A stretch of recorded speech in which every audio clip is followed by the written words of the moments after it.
ምዕራፍ 11 የመጀመሪያውን ክፍል እንግዲህ እግዚአብሔር አምላክ እስከፈቀደ ድረስ ከቁጥር 1 እስከ ቁጥር 11 ያለውን የምንመለከት ይሆናል ማለት ነው። ከዛ ሁለተኛውን ክፍል ጰላዲዮስ ወንድማችን ጰላዲዮስ ይቀጥላል። እንግዲህ የማርቆስ ወንጌል በምዕራፍ 11 ከቁጥር 1 እስከ 11 ያለው ክፍል የሆሳና በተለይ በቤተክርስቲያናችን የሆሳናን ስናከብር ከሚነበቡት የወንጌል ንባባት መካከል አንዱ ነው። አንድ ወንጌል ብቻ አይደለም፣ አራቱም ይነበባሉ። ማቴዎስ፣ ማርቆስ፣ ሉቃስ፣ ዮሐንስ። ለምሳሌ የማቴዎስ ወንጌል ምዕራፍ 11፣ የማርቆስ ወንጌል ምዕራፍ 11 ይቅርታ፣ የማቴዎስ ወንጌል ምዕራፍ 21፣ ሉቃስ 19 እና ዮሐንስ 12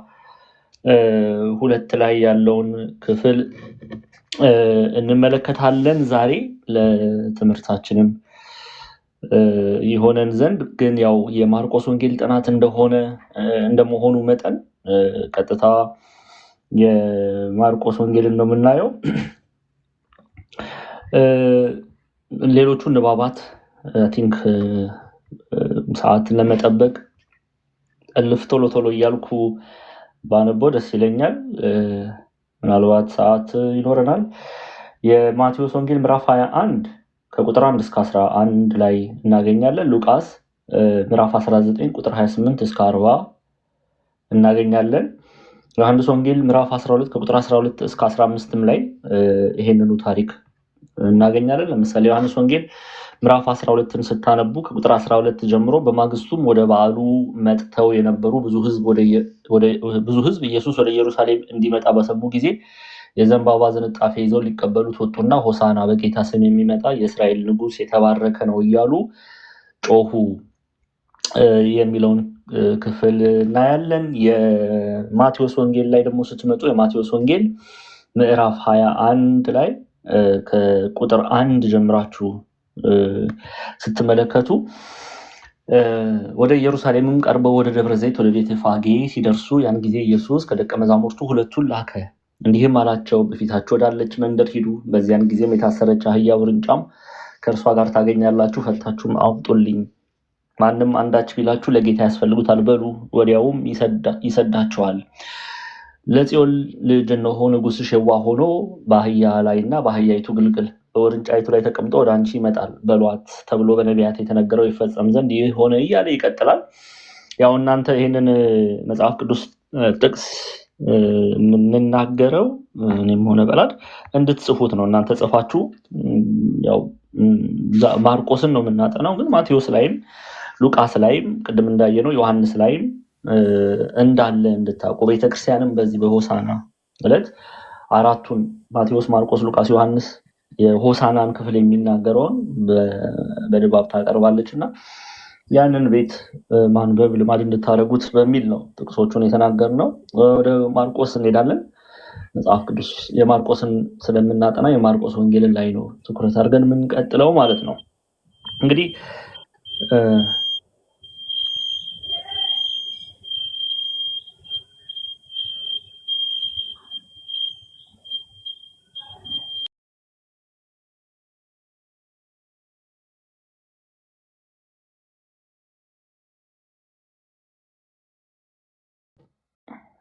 እሺ ሚዩት እያደረጋችሁ ይረብሻል ድምጽና ሚዩት እያደረጋችሁ እሺ፣ ከይቅርታ ጋር እሺ።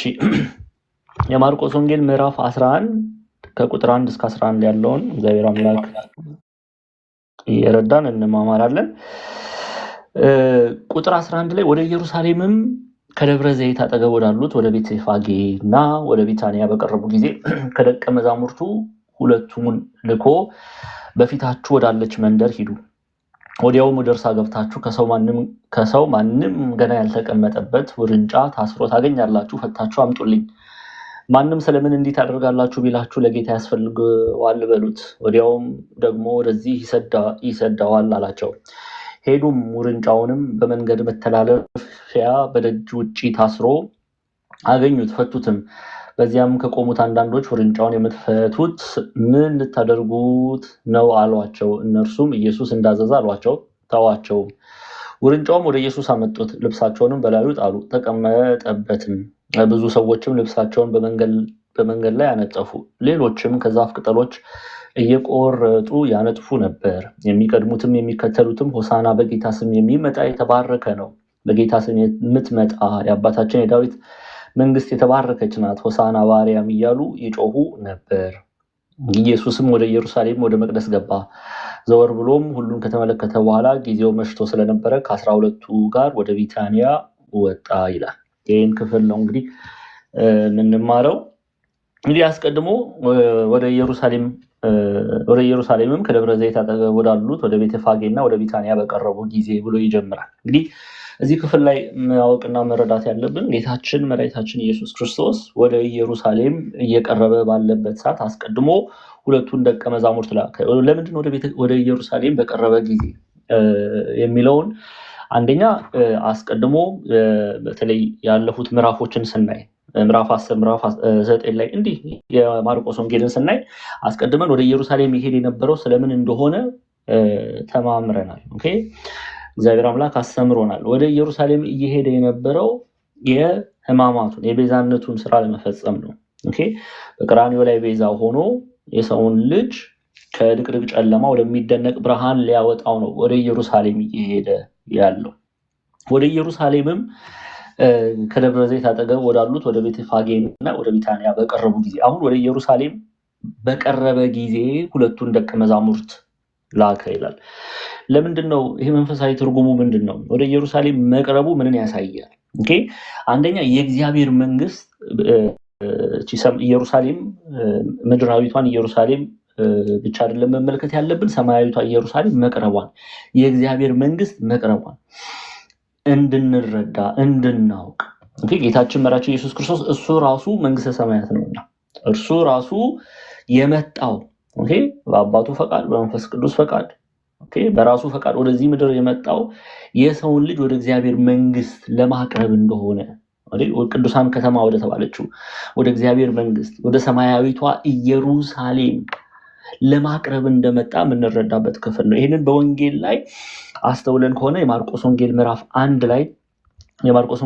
1 ቁጥር 15 ላይ ስትመለከቱ ዮሐንስም አልፎ ከተሰጠ በኋላ ኢየሱስ ይላል የእግዚአብሔር መንግስት ወንጌል እየሰበከና ዘመኑ ተፈጸመ፣ የእግዚአብሔር መንግስት ቀርባለች፣ ንስሐ ግቡ፣ በወንጌልም እመኑ እያለ ወደ ገሊላ መጣ ይላል። የእግዚአብሔር መንግስት ምን ብላለችና ቀርባለችና ምን በሉ ንስሐ ግቡ። ወደ ኢየሩሳሌምም እየቀረበ ባለ ጊዜ ይሄ ቤዛነቱን ስራ በቀራንዮ ላይ በቤዛነቱ ከድቅድቅ ጨለማ ወደሚደነቅ ብርሃን በማቴዎስ ወንጌል ምዕራፍ 4 ላይ አወጣን እንዲል ይሄ ከዲያብሎስ ስራት ሊፈታን በቤዛነቱ ሕማማቱን ሊቀበል ወደ ኢየሩሳሌም እየቀረበ በነበረበት ሰዓት ላይ ሁለቱን ደቀ መዛሙርት ላከ ብሎ ያስቀምጥልናል። ሁለቱን ደቀ መዛሙርት መላኩ አንደኛ የእግዚአብሔር መንግስት በመንፈሳዊ እይታ የእግዚአብሔር መንግስት መቅረቧን እናያለን። ሁለቱ ደቀ መዛሙርት ደግሞ የሐዋርያት ምሳሌ ሆነው ይገለጣሉ። ሐዋርያቱን ላከ። በሰሜን፣ በደቡብ፣ በምስራቅ፣ በምዕራብ ሄደው ምን እንዲያደርጉ? ወንጌልን ያስተምሩ ዘንድ፣ ሄደው ወንጌልን ይሰብኩ ዘንድ፣ ሄደው የእግዚአብሔር መንግስት ያስተምሩ ዘንድ። ከዛ በኋላ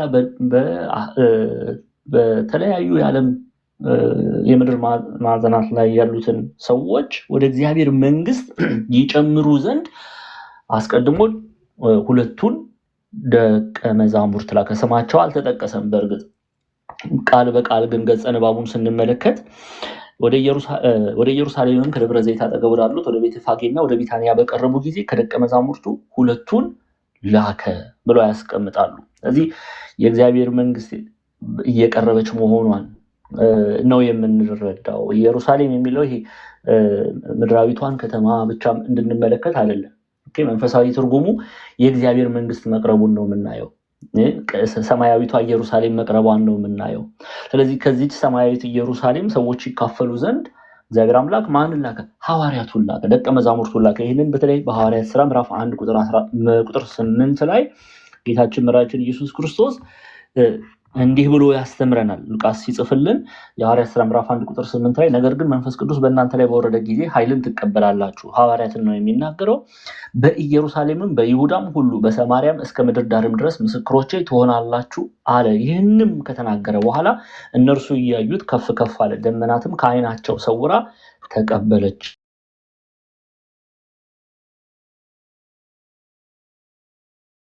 አትደውሉ ፕሊዝ። ሐዋርያትን ልኮ የእግዚአብሔርን መንግስት ይወርሱ ዘንድ የሰው ልጆች ሁሉ የእግዚአብሔር መንግስት ይወርሱ ዘንድ ጌታችን መድኃኒታችን ኢየሱስ ክርስቶስ 12ቱን ሐዋርያት መርጦ ወደ አራቱም የምድር ማዕዘናት ልኳል። በማቴዎስ ወንጌል ምዕራፍ 4 ላይም የምናገኘው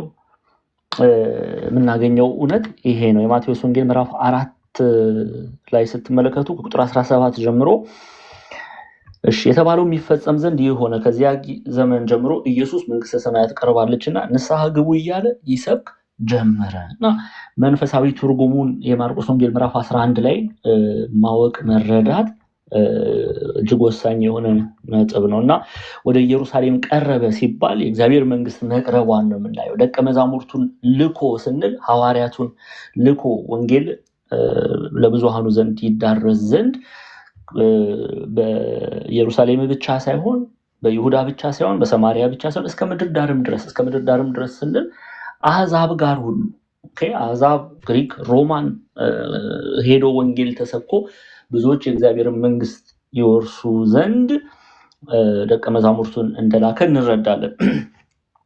በፊታቸውም ወዳለችው መንደር ሄዱ። ወዲያውም ወደ እርሷ ገብታችሁ ከሰው ማንም ገና ያልተቀመጠበት ውርንጫ ታስሮ ታገኛላችሁ፣ ፈታችሁ አምጡልኝ ይላል። ቁጥር 2 ላይ እንግዲህ በፊታቸው ወዳለች መንደር ሄዱ። ወዲያውም ወደ እርሷ ገብታችሁ ከሰው ማንም ገና ያልተቀመጠባት ውርንጫ ታስሮ ታገኛላችሁ፣ ፈታችሁም አምጡልኝ ብሎ ጌታችን መድኃኒታችን ኢየሱስ ክርስቶስ ደቀ መዛሙርቱን አዟቸዋል። ይሄ መንፈሳዊ ትርጉሙ ምንድን ነው የሚለውን ከማየታችን በፊት ጌታችን መድኃኒታችን ኢየሱስ ክርስቶስ አስቀድሞ በትንቢተ ዘካርያስ ምዕራፍ 9 ቁጥር 9 ላይ የተጻፈውን ትንቢት በዚህ ምዕራፍ ላይ ሲፈጽም እናያለን። አስቀድሞ በትንቢተ ዘካርያስ ምዕራፍ 9 ላይ ስትመለከቱ ትንቢተ ዘካርያስ ምዕራፍ 9 በነቢያት አንደበት አስቀድሞ መሲሁ አማናዊው መሲህ ኢየሱስ ክርስቶስ እንዴት ባለ መልኩ ወደ ኢየሩሳሌም እንደሚገባ ተቀምጧል።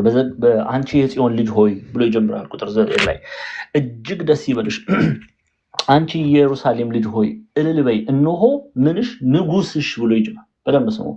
እነሆ ንጉስሽ ጻድቅና አዳኝ ነው፣ ትሁትም ሆኖ በአህያይቱም ግልገል በውርንጫይቱ ላይ ተቀምጦ ወደ አንቺ ይመጣል የተባለው የነቢያቱ ቃል ይፈጸም ዘንድ ጌታችን መድኃኒታችን ኢየሱስ ክርስቶስ ሁለቱን ደቀ መዛሙርት ልኮ ውርንጫ ታስሮ ታገኛላችሁ፣ ፈታችሁ አምጡልኝ አላቸው። ይሄ የዘካርያስ ትንቢት አስቀድሞ በትንቢተ ዘካርያስ ምዕራፍ 9 ቁጥር 9 ላይ የተጻፈው ይፈጸም ዘንድ ግድ ነውና አማናዊው መሲህ ኢየሱስ ክርስቶስ እንዲህ ባለ መልኩ ወደ ኢየሩሳሌም እንደገባ እንረዳለን። እዚህ ክፍል ላይ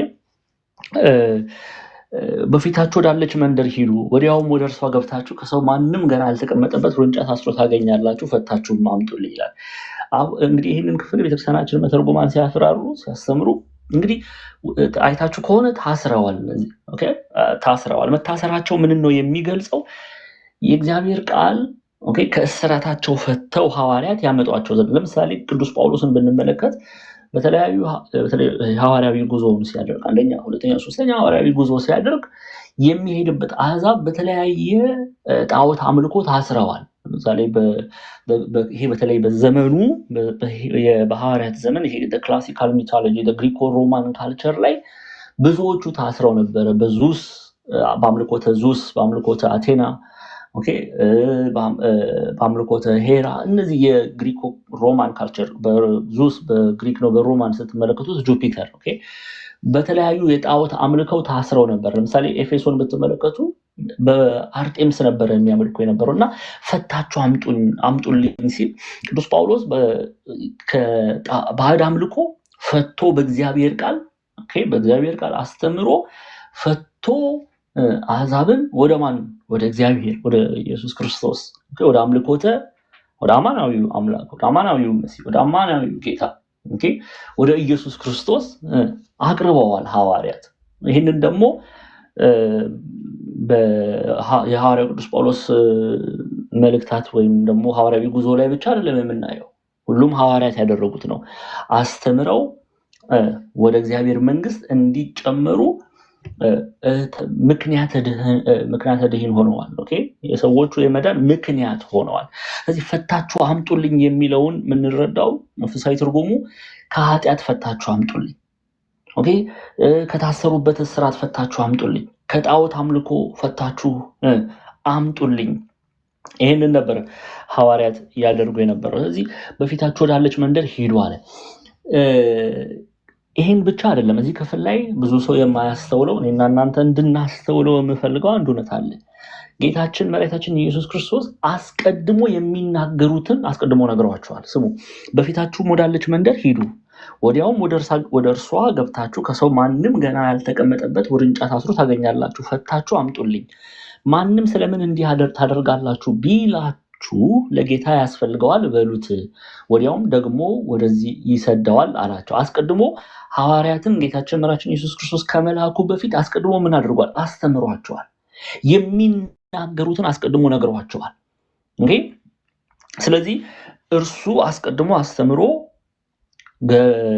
የእግዚአብሔር መንግስት ገልጦ መንፈስ ቅዱስን ከተቀበሉ በኋላ ምስጢር ገላጭ የሆነው መንፈስ ቅዱስ ከተቀበሉ በኋላ ሄደው የእግዚአብሔርን ቃል እንዲያስተምሩ ሄደው የታሰሩ በተለያየ የጣዖት አምልኮ የታሰሩትን ፈተው በእግዚአብሔር ቃል አስተምረው ፈተው ወደ ቤተክርስቲያን ወደ እግዚአብሔር መንግስት ወደ ሰማያዊት ኢየሩሳሌም ይጨምሩ ዘንድ ሰዷቸዋል። ለዚህ ነው ቅዱስ ዮሐንስ እኛ የምንሰብከው ሐዋርያትን ሁሉ ወክሎ እኛ የምንሰብከው የሰማነውን ያየነውን የዳሰስነውን ነው እያለ በአንደኛ ዮሐንስ መልእክቱ ላይ ያስቀምጣል። አንደኛ የዮሐንስ መልእክት ምዕራፍ 1 ጀምሮ ያለውን ከቁጥር 1 እስከ 3 ያለውን ክፍል እንመልከት። እንዲህ ይላል፣ ስለ ሕይወት ቃል ከመጀመሪያም የነበረውንና የሰማነውን። ሕይወት ቃል የሚለው ኢየሱስ ክርስቶስን ነው። እግዚአብሔርን ቃል ነው የሕይወት ቃል እያለ የሚጠራው። ስለ ሕይወት ቃል ከመጀመሪያ የነበረውንና የሰማነውን አያችኋል። ከመጀመሪያ የነበረው ከዛ ደግሞ ምን አለ? የሰማነው አለ። ቁጭ ብለው ተምረዋል ሐዋርያት። በዓይኖቻችንም ያየነውን ደግሞ አለ። ጌታችን መድኃኒታችን ኢየሱስ ክርስቶስን የሕይወት ቃልን በዓይኖቻቸው ሐዋርያት አይተዋል።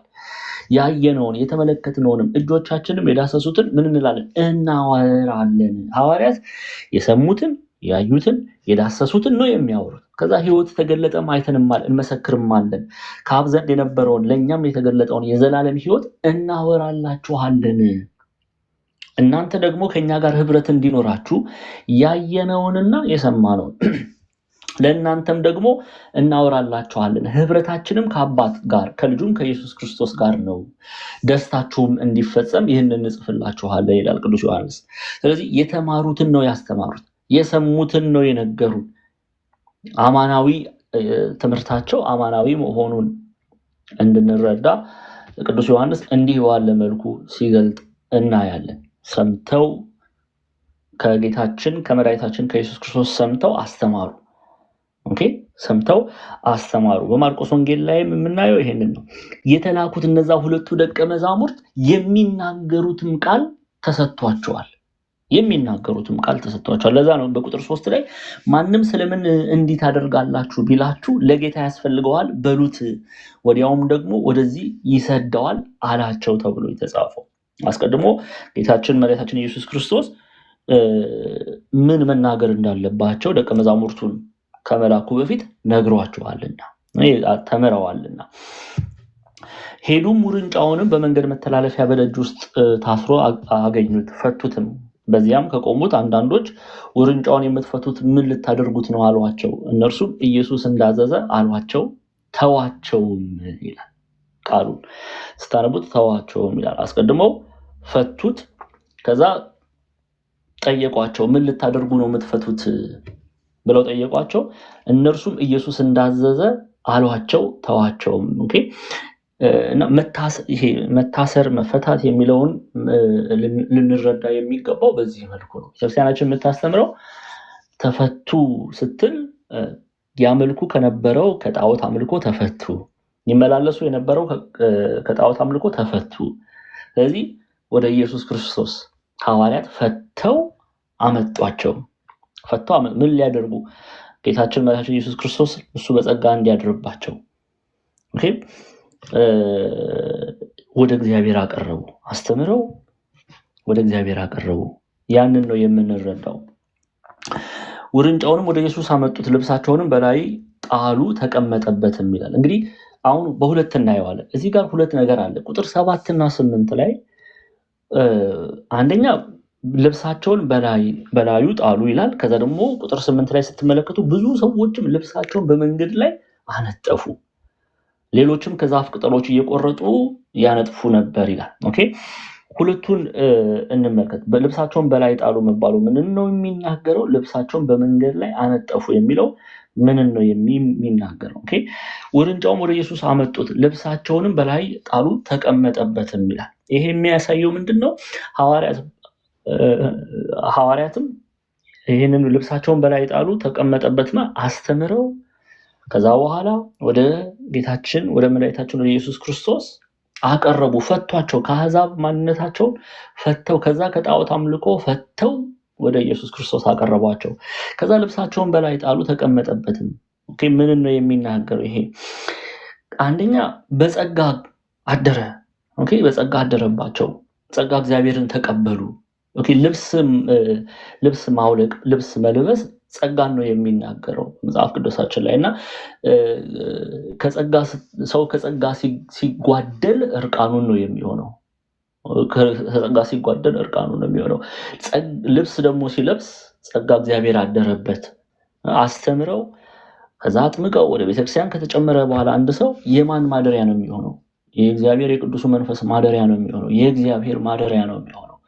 ስለዚህ ከታሰሩበት እስራት ከተፈቱ በኋላ ሐዋርያት አስተምረው ፈተው ወደ እግዚአብሔር አቀረቧቸው። ከዛ በኋላ እግዚአብሔር አምላክ አደረባቸው፣ በጸጋ አደረባቸው።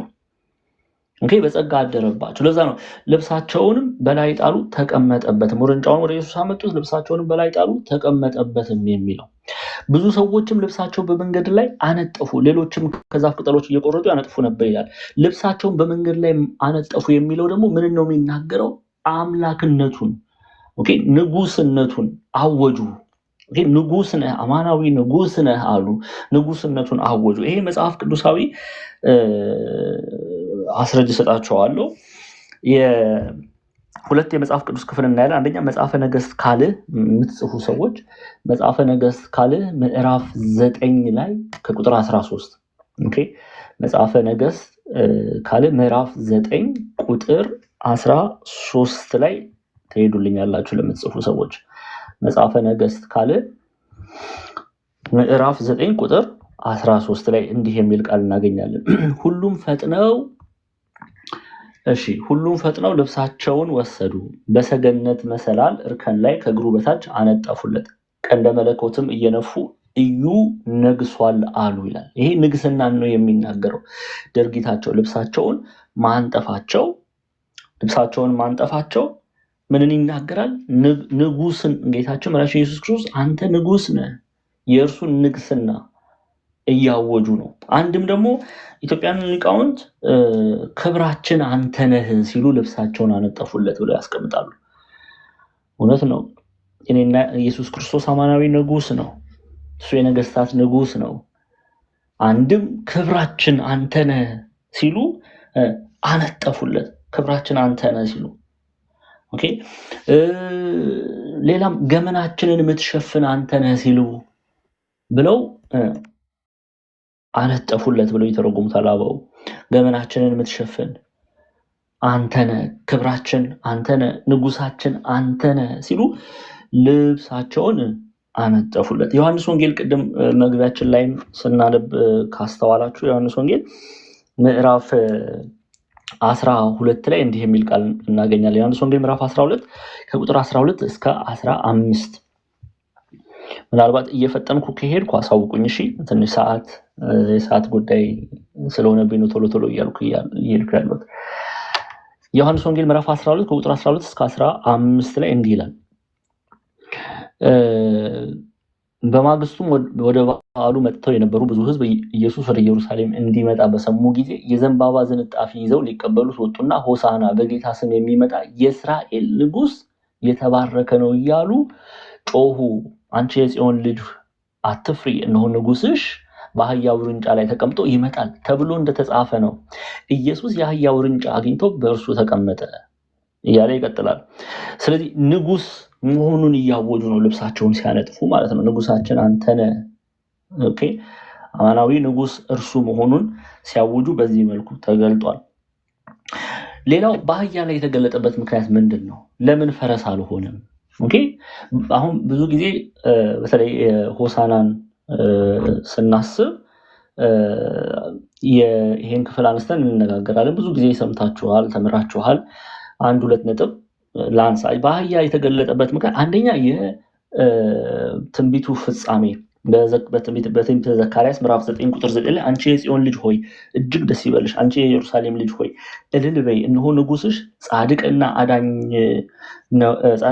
ነው፣ ትሁትም ሆኖ በአህያይቱም ግልገል በውርንጫይቱ ላይ ተቀምጦ ወደ አንቺ ይመጣል የሚለውን የትንቢት ቃል ለመፈጸም ነው። አንደኛ።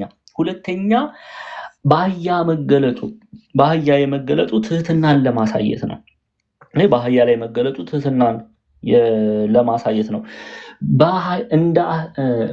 ይሄ ትሁታን በሆኑ ሰዎች ላይም እግዚአብሔር አምላክ በጸጋ እንደሚያድር የትሁት የሆነን ልብ አህያን አይታችኋት ከሆነ ስደበድቧት በሰው እየተደበደበች እንኳን ሰውን ስታገለግል ታያላችሁ እና የትህትና ምሳሌ አድርገው ይወስዷታል አበው። እና በአህያ የመገለጡ ሌላኛው ምክንያት በትሁታን ልብ ውስጥ እግዚአብሔር አምላክ የሚገለጥ እንደሆነ ነው የምንረዳው። እግዚአብሔር አምላክ ትሁታንን እንደሚወድ፣ እግዚአብሔር አምላክ በትሁታን ላይ በጸጋ እንደሚያድር፣ ትህትናን ገንዘብ ባደረጉ ሰዎች ላይ በጸጋ እንደሚያድር ከዚህ እንረዳለን። በተለይ እናታችን ቅድስት ድንግል ማርያም በሉቃስ ወንጌል ምዕራፍ 1 ላይ ከቁጥር 46 ጀምራችሁ ስትመለከቱ ያቀረበችው ጸሎት አለ። ማርያምም እንዲህ አለች፣ ነፍሴ ጌታን ታከብረዋለች፣ መንፈሴም በአምላኬ በመድኃኒቴ ሐሴት ታደርጋለች፣ የባሪያይቱን ውርደት ተመልክቷልና። እነሆ ከዛሬ ጀምሮ ትውልድ ሁሉ ብፅዕት ይሉኛል፣ ብርቱ የሆነ እርሱ በእኔ ታላቅ ስራን አድርጓል፣ ስሙም ቅዱስ ነው አለች። ከዛስ ምሕረቱም ለሚፈሩት እስከ ትውልድና ትውልድ ይኖራል፣ በክንዱ ኃይል አድርጓል ካለች በኋላ ትዕቢተኞችን በልባቸው ሐሳብ ምን አለ በትኗል። እግዚአብሔር አምላክ ትዕቢተኞችን ይቃወማል፣ ግብራቸውን ይጸየፋል። እግዚአብሔር አምላክ በትዕቢተኞች ላይ አያድርም፣ የሚያድረው በትሁታን ላይ ነው። ስለዚህ ትሁት በሆኑ ላይ በጸጋ እንደሚያድር የምንመለከትበት ክፍል ነው። ሌላው ለምሳሌ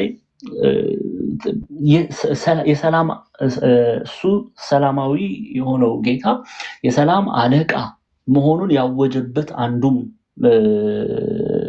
መንገድ በአህያ ላይ ተቀምጦ ወደ ኢየሩሳሌም መምጣቱ ነው። አሁን ለምሳሌ በአህያ ምልክት የሰላም ምልክት ተደርጋ ትወሰዳለች። ለምሳሌ ፈረስን ስትመለከቱ ፈረስ ለውጊያ ለጦርነት ነው ምሳሌነቱ። ለምሳሌ መጽሐፍ ቅዱሳዊ መረጃ ልስጣችሁ። ዮሐንስ ራዕይ ምዕራፍ 19 ላይ ስንማር የዮሐንስ ራዕይ ምዕራፍ 19 ከቁጥር 11 ጀምሮ ያለውን ክፍል ሰዓታችን ለመጠበቅ ዮሐንስ ራዕይ ምዕራፍ 19 ከቁጥር 11 ላይ እንዲህ ይላል፣ ሰማይም ተከፍቶ አየሁ፣ እነሆም አምባ ላይ ፈረስ የተቀመጠም ነጭ ፈረስ ማለት ነው። ሰማይም ተከፍቶ አየሁ፣ እነሆም አምባ ላይ ፈረስ የተቀመጠበትም የታመነና እውነተኛ ይባላል፣ በጽድቅም ይፈርዳል ይዋጋልም ይላል። ይዋጋልም። አይኖቹም እንደ እሳት ነበልባል ናቸው፣ በራሱም ላይ ብዙ ዘውዶች አሉ። ከእርሱም በቀር አንድ እንኳን የማያውቀው የተጻፈ ስም አለው፣ በደምም የተረጨ ልብስ ተጎናጽፏል፣ ስሙም የእግዚአብሔር ቃል ተብሏል ይላል። እግዚአብሔር አምላክ እርሱ ሰላማዊ አምላክ ነው። የሚዋጋቸው ግን የሚዋጋበት ጊዜ አለ። በትንሣኤ ዘጉባኤ ሲመጣ የሚዋጋው ግን ሐሳውያንን ነው። የሚዋጋው ግን የሚፈርደው ማለት ነው። የሚፈርድባቸው ግን በማያምኑት ላይ ነው።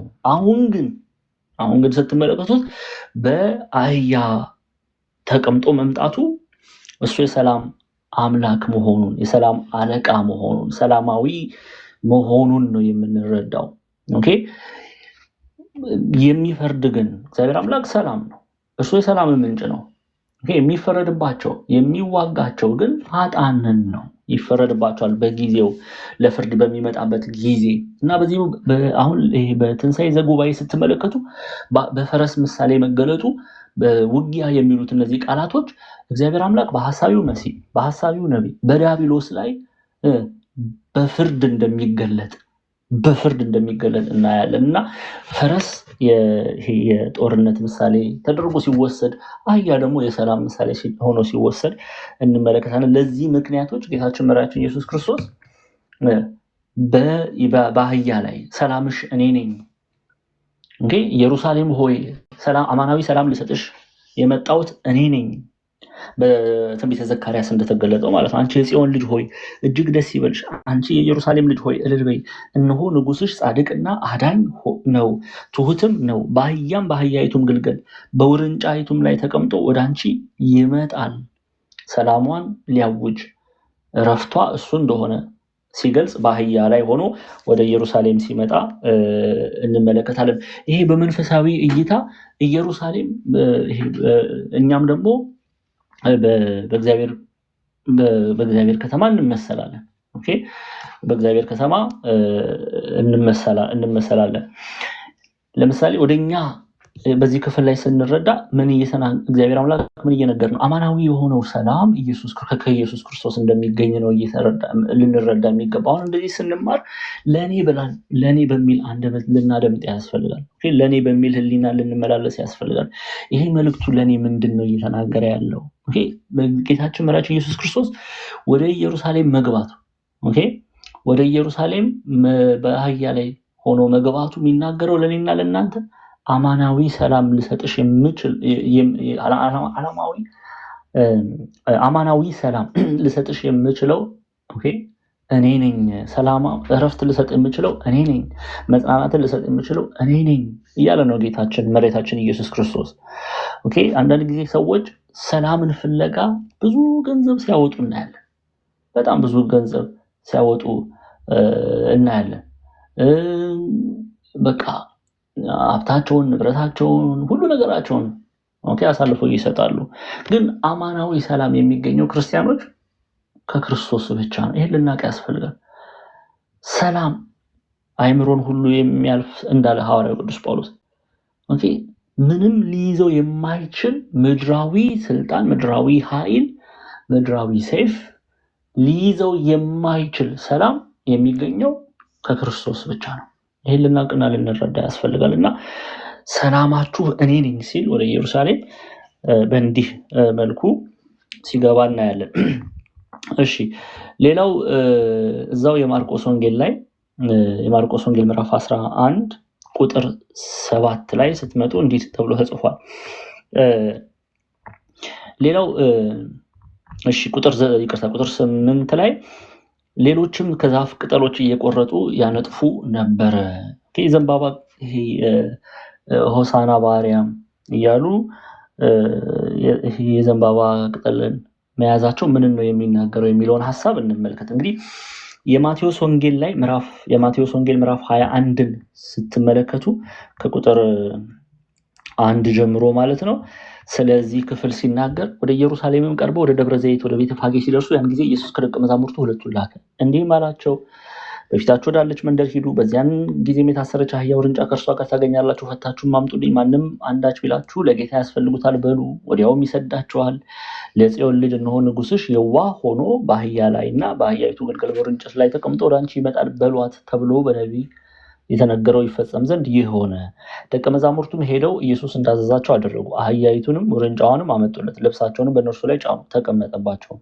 ከሕዝብ እጅግ ብዙዎች ልብሳቸውን በመንገድ ላይ አነጠፉ፣ ሌሎችም ከዛፍ ጫፉን እየቆረጡ በመንገድ ላይ ያነጥፉ ነበር። የሚቀድሙትም ሕዝብ የሚከተሉትም ሆሳና ለዳዊት ልጅ በጌታ ስም የሚመጣ የተባረከ ነው፣ ሆሳና በአርያም እያሉ ይጮሁ ነበር እና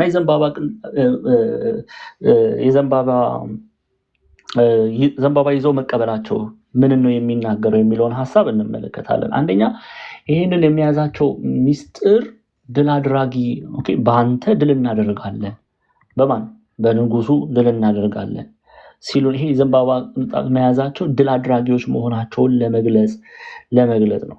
ኦኬ ድል አድራጊዎች መሆናቸውን ለመግለጽ ነው። ይሄን መጽሐፍ ቅዱስ ላይ በተለይ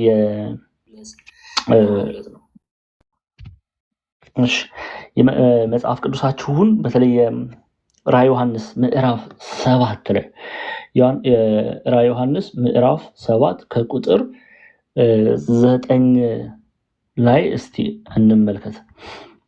ዮሐንስ ራዕይ ምዕራፍ 7 ቁጥር 9 እሺ እንዲህ ተብሎ ተጽፎ እናያለን። እንግዲህ እነዚህ በእግዚአብሔር በበጉ ፊት ኦኬ ድል ያደረጉትን ነው ባለ ራዕዩ ተመልክቶ እንዲህ ብሎ ያስቀምጥልናል። እሺ ከቁጥር 3 ጀምሬ ላምብላችሁ። የአምላካችንን ባሪያዎች በግንባራቸውን እስክናተማቸው ድረስ ምድርን ቢሆን ወይም ባህርን ወይም ዛፎችን አትጉዱ አላቸው። የታተሙትም ቁጥር ሰማው። የእስራኤል ልጆች ነገር ሁሉ የታተሙት 144,000 ነበሩ። 144,000 የመሆናቸው መጠን ከብሉይና ከአዲስ ኪዳን ተወጣጥተው የእግዚአብሔር መንግስት የሚወርሱትን ብለን አይተናል በባለፈው። በ12ቱ ነገደ እስራኤልና በ12ቱ ሐዋርያት ይመሰላሉ። ኦኬ ከብሉይ ኪዳን እና ከአዲስ ኪዳን ያሉ ሰዎች የእግዚአብሔር መንግስት ወርሰው 144 መሆናቸው 12 እና 12 ስታባዙት 144 ይመጣል። ሺህ ደግሞ መንፈሳዊ ትርጉሙ ብዙ ቁጥርን ነው የሚገልጸው በመጽሐፍ ቅዱስ እና ብዙዎች መሆናቸው 144,000 ሲል ከብሉይ ከአዲስ የተወጣጡ ሰዎች ግን ቁጥራቸው በጣም ብዙ የሆኑ የእግዚአብሔር መንግስት እንደሚወርሱ የምናይበት ክፍል ነው። አሁን ከዚህም በኋላ አየሁ ይላል። ተመልከቱ ቁጥር 9 ላይ ምዕራፍ 7 ቁጥር 9 ላይ ከዚህም በኋላ አየሁ እነሆም አንድ እንኳን ሊቆጥራቸው የማይችል ከህዝብና ከነገድም ከወገንም ከቋንቋም ሁሉ እጅግ ብዙ ሰዎች ነበሩ።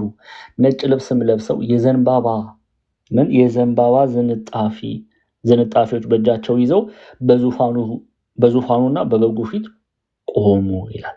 ተመልከቱ በታላቅ ድምፅም እየጮሁ በዙፋኑ ላይ ለተቀመጠው አምላካችን ለበጉ ማዳን ነው አሉ። ስለዚህ ይሄ የዘንባባ ዝንጣፊ መያዛቸው የሚገልጸው ድል አድራጊዎች መሆናቸውን በአንተ ድል አድርገናል ሲሉ የዘንባባ ዝንጣፊ ይዘው እንመለከታለን። እና በነገራችን ላይ በቤተክርስቲያንም በሆሳና ዕለት ሁላችሁም በተለይ ይሄንን ቤተክርስቲያን ውስጥ ይሄ ስርዓት እንዳለ ታውቃላችሁ ብዬ ተስፋ አደርጋለሁ። ቤተክርስቲያን ይሄንን የምታደርገው በክርስቶስ ኢየሱስ እኔና እናንተም ዓለምን ድል እንደምናደርግ በክርስቶስ ኢየሱስ በእርሱ ኃይል ድል እንደምናደርግ ለመግለጽ ነው የዘንባባ ዝንጣፊ የምትሰጠን። ኦኬ ዮሐንስ በወንጌሉ ላይ ዮሐንስ ወንጌል ምዕራፍ 12 ላይ ከቁጥር 12 ስትመለከቱ በማግስቱም ወደ በዓሉ መጥተው የነበሩ ብዙ ሕዝብ ኢየሱስ ወደ ኢየሩሳሌም እንዲመጣ በሰሙ ጊዜ ይዘውት የወጡት የዘንባባ ዛፍ ዝንጣፊ እንደሆነ ያስቀምጥልናል ቁጥር 13 ላይ ማለት ነው። የዘንባባም ዛፍ ዝንጣፊ ይዘው ሊቀበሉት ወጡና ሆሳና በጌታ ስም የሚመጣ የእስራኤል ንጉሥ የተባረከ ነው እያሉ ጮሁ ይላል። ኦኬ ድል አድራጊዎች መሆናቸው አንተ ድል እናደርጋለን፣ በመሲሁ ድል እናደርጋለን፣ በአማናዊው መሲህ ድል እናደርጋለን ሲሉ የዘንባባ ዝንጣፊ ይዘው እናያለን። በራዕየ ዮሐንስ ምዕራፍ 7 ላይም ይሄንን ነው የምናየው። ስለዚህ ወደፊት ይሄ ሆሳናን ስታከብሩ ከዚህ በኋላ የዘንባባ ዝንጣፊ ቤተክርስቲያን ስትሰጣችሁ ምን እያለች ነው? በክርስቶስ ኢየሱስ አምኜ እያለች እናንተ እያለ በክርስቶስ ኢየሱስ ቤተክርስቲያኗም ሳትቀር ማለት ነው በክርስቶስ ኢየሱስ አምኜ ድል አደርጋለሁ፣ ዲያብሎስ ወይ ድል አደርጋለሁ እያለች ነው። ያ የዘንባባ ዝንጣፊ ድል አድራጊነትን ነው የሚገልጸው። ኦኬ አሁን ያለነው የትንሣኤ ወራት አይደለ? እኔና እናንተ ነገ በትንሣኤ ሞትን ድል አድርገን እንነሳለን። ግን በማን ኃይል ነው የምንነሳው? በክርስቶስ ኢየሱስ ኃይል። እርሱ በራሱ ኃይል ተነሳ፣ በራሱ ፈቃድ ተነሳ፣ በአባቱ ፈቃድ ተነሳ፣ በመንፈስ ቅዱስ ፈቃድ ተነሳ ትላለች ቤተክርስቲያን። እኛ ደግሞ በማን ኃይል ነው ሞትን ድል አድርገን የምንነሳው? በራሳችን ኃይል አይደለም። በክርስቶስ ትንሣኤ ውስጥ ሁላችን ተነስተናል። በእርሱ ኃይል እኛም ነገ መቃብርን ሞትን ድል አድርገን እንነሳለን። ስለዚህ ድል አድራጊነትን የሚናገር ክፍል ነው። እሺ ቁጥር 9 ላይ ማርቆስ ወንጌል ምዕራፍ 11 ቁጥር 9 እንዲህ ይላል፣ የሚቀድሙትም የሚከተሉትም ሆሳና በጌታ ስም የሚመጣ የተባረከ ነው፣ በጌታ ስም የምትመጣ የአባታችን የዳዊት መንግስት የተባረከች ናት፣ ሆሳና ባሪያም እያሉ ይጮሁ ነበር ይላል። ቁጥር 9 እና 10 ሆሳና ማለት በዕብራይስጥ ቃል ሆሼና ሲሆን እባክህ አሁን አድን እያሉ ነው ይጮሁ የነበረው። ይሄን ደግሞ በመዝሙረ ዳዊት ላይ ለምትጽፉ ሰዎች መዝሙረ ዳዊት 117 በቅንፍ 18 ቁጥር 25 ላይ እናገኛለን። አስቀድሞ የተነገረ ቃል ነው፣ በአይሁዳውያን ዘንድ የታወቀ ቃል ነው። ልበ አምላክ ዳዊት በመዝሙረ ዳዊት 117 በቅንፍ 18 ቁጥር 25 ላይ ባለሳሳት 25 ላይ እንዲህ ተብሎ ተጽፏል። አቤቱ እባክህ አሁን አድን፣ አቤቱ እባክህ አሁን አቅና፣ በእግዚአብሔር ስም የሚመጣ ብሩክ ነው እያለ ተጽፎ እናነባለን ቁጥር 25 እና 26 ላይ እና የእግዚአብሔርን የመሲሁን አዳኝነት ነው እያወጁ ያሉት። ኦኬ አማናዊው መሲህ አዳኝ መሆኑን ኢየሱስ ክርስቶስ እሱ መሲህ መሆኑን። በነገራችን ላይ መሲህ ስንል ክርስቶስ ስንል እሱ ኢየሱስ ክርስቶስ እንደሆነ ታስታውሳላችሁ። ይሄ እኮ የሆሳና ላይ ያሉት ህፃናቶች ብቻ አይደለም ያወጁት። ይሄ ሐዋርያው ቅዱስ ጳውሎስም መጀመሪያ ላይ በደማስቆ ልክ በምኩራብ እየገባ ያስተምር የነበረው ርዕሱ ይሄ ነበረ። ክርስቶስ ምን እንደነበረ? መሲህ እንደነበረ፣ ማለትም መሲህ አማናዊ መሲህ እንደነበረ በምኩራብ ያስተምር ደፍሮ ያስተምር ነበር እና ይህንን የተመለከቱ ክፉ አይሁዳውያን ሊገሉት ይፈልጉት እንደነበረ በሐዋርያት ሥራ ምዕራፍ 9 ላይ ተጽፎ እናገኛለን። ይሄም ይሄ የሐዋርያት ሥራ ምዕራፍ 9 ብናነበው ደስ ይለኛል። ኦኬ ቁጥር 22 ምዕራፍ 9 ከቁጥር 22 ጀምሮ ላንብበው። ሳውል ግን እየበረታ ሄደ፣ በደማስቆም ለተቀመጡት አይሁድ ይህ ክርስቶስ እንደሆነ አስረድቶ መልስ ያሳጣቸው ነበረ ይላል። ቁጥር 22 ላይ ማለት ነው። ብዙ ቀንም ሲሞላ አይሁድ ሊገድሉት ተማከሩ። ይህ ክርስቶስ እንደነበረ ሲል ኢየሱስ መሲህ እንደሆነ ክርስቶስ ኢየሱስ በባለፈው ሳምንትም እንደተማርነው ቀቢ የማያስፈልገው የተቀባ እንደሆነ፣ ሿሚ የማያስፈልገው የተሾመ እንደሆነ፣ እርሱ መሲህ አማናዊው መሲህ እንደሆነ ይነግራቸው ነበር። ለዛ ነው ሉቃስ ሲጽፍልን ሳውል ግን እየበረታ ሄደ፣ በደማስቆ ለተቀመጡት አይሁድ ይህ ክርስቶስ እንደሆነ አስረድቶ መልስ ያሳጣቸው ነበረ። የብሉይ ኪዳንን መጽሐፍት እየተረጎመ ስለ መሲሁ ይነግራቸው ነበር። አንድምታ ትርጓሜያችን ይከራከራቸው ነበር ብሎ ያስቀምጡታል። ወይም መልስ ያሳጣቸው ነበረ እንደ እስጢፋኖስ። ስለዚህ መልስ ባጡ ጊዜ ሲሸነፉ ብዙ ቀንም ሲሞላ አይሁድ ሊገድሉት ተማከሩ። ሳውል ግን ሀሳባቸውን አውቆ ይገድሉት ዘንድ በሌሊትና በቀን የከተማይቱን በር ሁሉ ይጠብቁ ነበር። ደቀ መዛሙርቱ ግን በሌሊት ወስደው በቅጥር ላይ አሳልፈው በቅርጫት አወረዱት።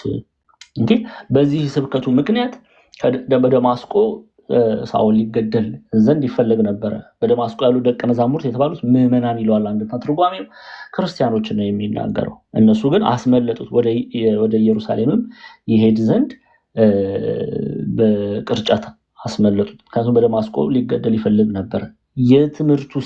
የስብከቱ ግን ርዕስ ኢየሱስ ክርስቶስ እንደሆነ ነበር የሚናገር የነበረው። ክርስቶስ እንደነበረ ይናገር ነበረ። ስለዚህ አሁንም ሆሳና በአርያም እባክህ አሁን አድን እያሉ መሲሁ እሱ መድኃኒት እንደሆነ፣ እሱ አዳኝ እንደሆነ፣ እርሱ ክርስቶስ እንደሆነ ያውጁ ነበረ። ለዛ ነው ሆሳና በአርያም እያሉ የሚከተሉትም የሚቀድሙትም ወደ ኢየሩሳሌም ሲገባ እንዲህ ባለ መሲነቱን፣ አዳኝነቱን፣ ፈዋሽነቱን እየመሰከሩ ነው ጌታችን መድኃኒታችን ኢየሱስ ክርስቶስ ወደ ኢየሩሳሌምም የገባው። ወደ ኢየሩሳሌም እኛም ወደ ልባችን በነገራችን ላይ የእርሱን አዳኝነት አምነን ልናስገባ ያስፈልጋል። እኛም ወደ ልባችን ውስጥ ወደ ህይወታችን ውስጥ እርሱ መድኃኒት ነው። ኢየሱስ ማለት እግዚአብሔር መድኃኒት ነው ማለት ነው። እርሱ መድኃኒት ነው፣ እርሱ አዳኝ ነው ልናምንበት ያስፈልጋል። ክርስቲያኖች በክርስቶስ ኢየሱስ አምነን ልንመሰክር ያስፈልጋል መድኃኒትነቱን፣ አዳኝነቱን። በጌታ ስም የምትመጣ የአባታችን የዳዊት መንግስት የተባረከች ናት፣ ሆሳና በአርያም እያሉ ይጮሁ ነበር። ኢየሱስም ወደ ኢየሩሳሌም ወደ መቅደስ ገባ። ዘወርም ብሎ ሁሉን ከተመለከተ በኋላ ጊዜው መሽቶ ስለነበረ ከ12ቱ ጋር ወደ ቢታንያ ወጣ ይላል። አሁን ወደ ኢየሩሳሌም ከገባ በኋላ ግን የጠበቀው ሌላ ነገር ነው። አሁን ወደ ኢየሩሳሌም ኢየሱስም ወደ ኢየሩሳሌም ወደ መቅደስ ገባ። ወደ መቅደስ ሲገባ የእግዚአብሔርን መቅደስ የቤትህ ቅናት ይበላኛል የሚለውን ቃል በተለይ እዚህ ክፍል ላይ እናገኘዋለን። የእግዚአብሔርን መቅደስ ሰዎች ግን የወንበዴዎች ዋሻ አድርገውት ነው የጠበቁት የነበረው። በእርግጥ የማርቆስ ገጸ ንባብ ላይ እዚህ ክፍል ላይ የለም፣ ግን ማቴዎስ አስቀምጦልናል።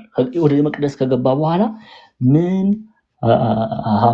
ሀፕን አደረገ የሚለውን ማርቆስ ቅድም እንዳነበብነው ገጸ ንባቡን በዛ መልኩ ነው የሚገልጸው። ማቴዎስ ላይ ግን ስትመጡ የማቴዎስ ወንጌል ምዕራፍ 21 ልክ ወደ ኢየሩሳሌም ከገባ በኋላ ቁጥር 12 ላይ ኢየሱስም ወደ መቅደስ ገባና በመቅደስ የሚሸጡትን የሚገዙትን ሁሉ አወጣ፣ የገንዘብ ለዋጮችንም ገበታዎችንም የርግብ ሻጮችንም ወንበሮች ገለበጠና ቤቴ የጸሎት ቤት ትባላለች ተብሎ ተጽፏል፣ እናንተ ግን የወንበዴዎች ዋሻ አደረጋችሁ አላቸው ይላልና የእግዚአብሔርን የጸሎት ቤትን እነሱ የወንበዴዎች ዋሻ ያደረጉትን እግዚአብሔር አምላክ ገስጾ እንዳስወጣ ማቴዎስ ይነግረናል።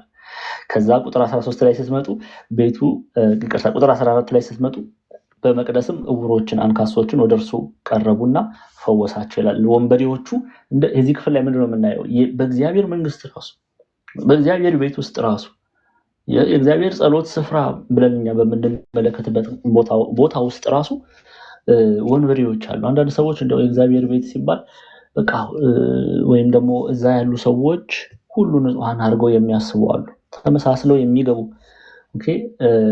የበግ ለምድ የለበሱ ተኩላዎች ደግሞ አሉ። ከዚህ የምንማርበት እግዚአብሔር አምላክ እንደሚፈርድ ደግሞ እናያለን። ተመልከቱ።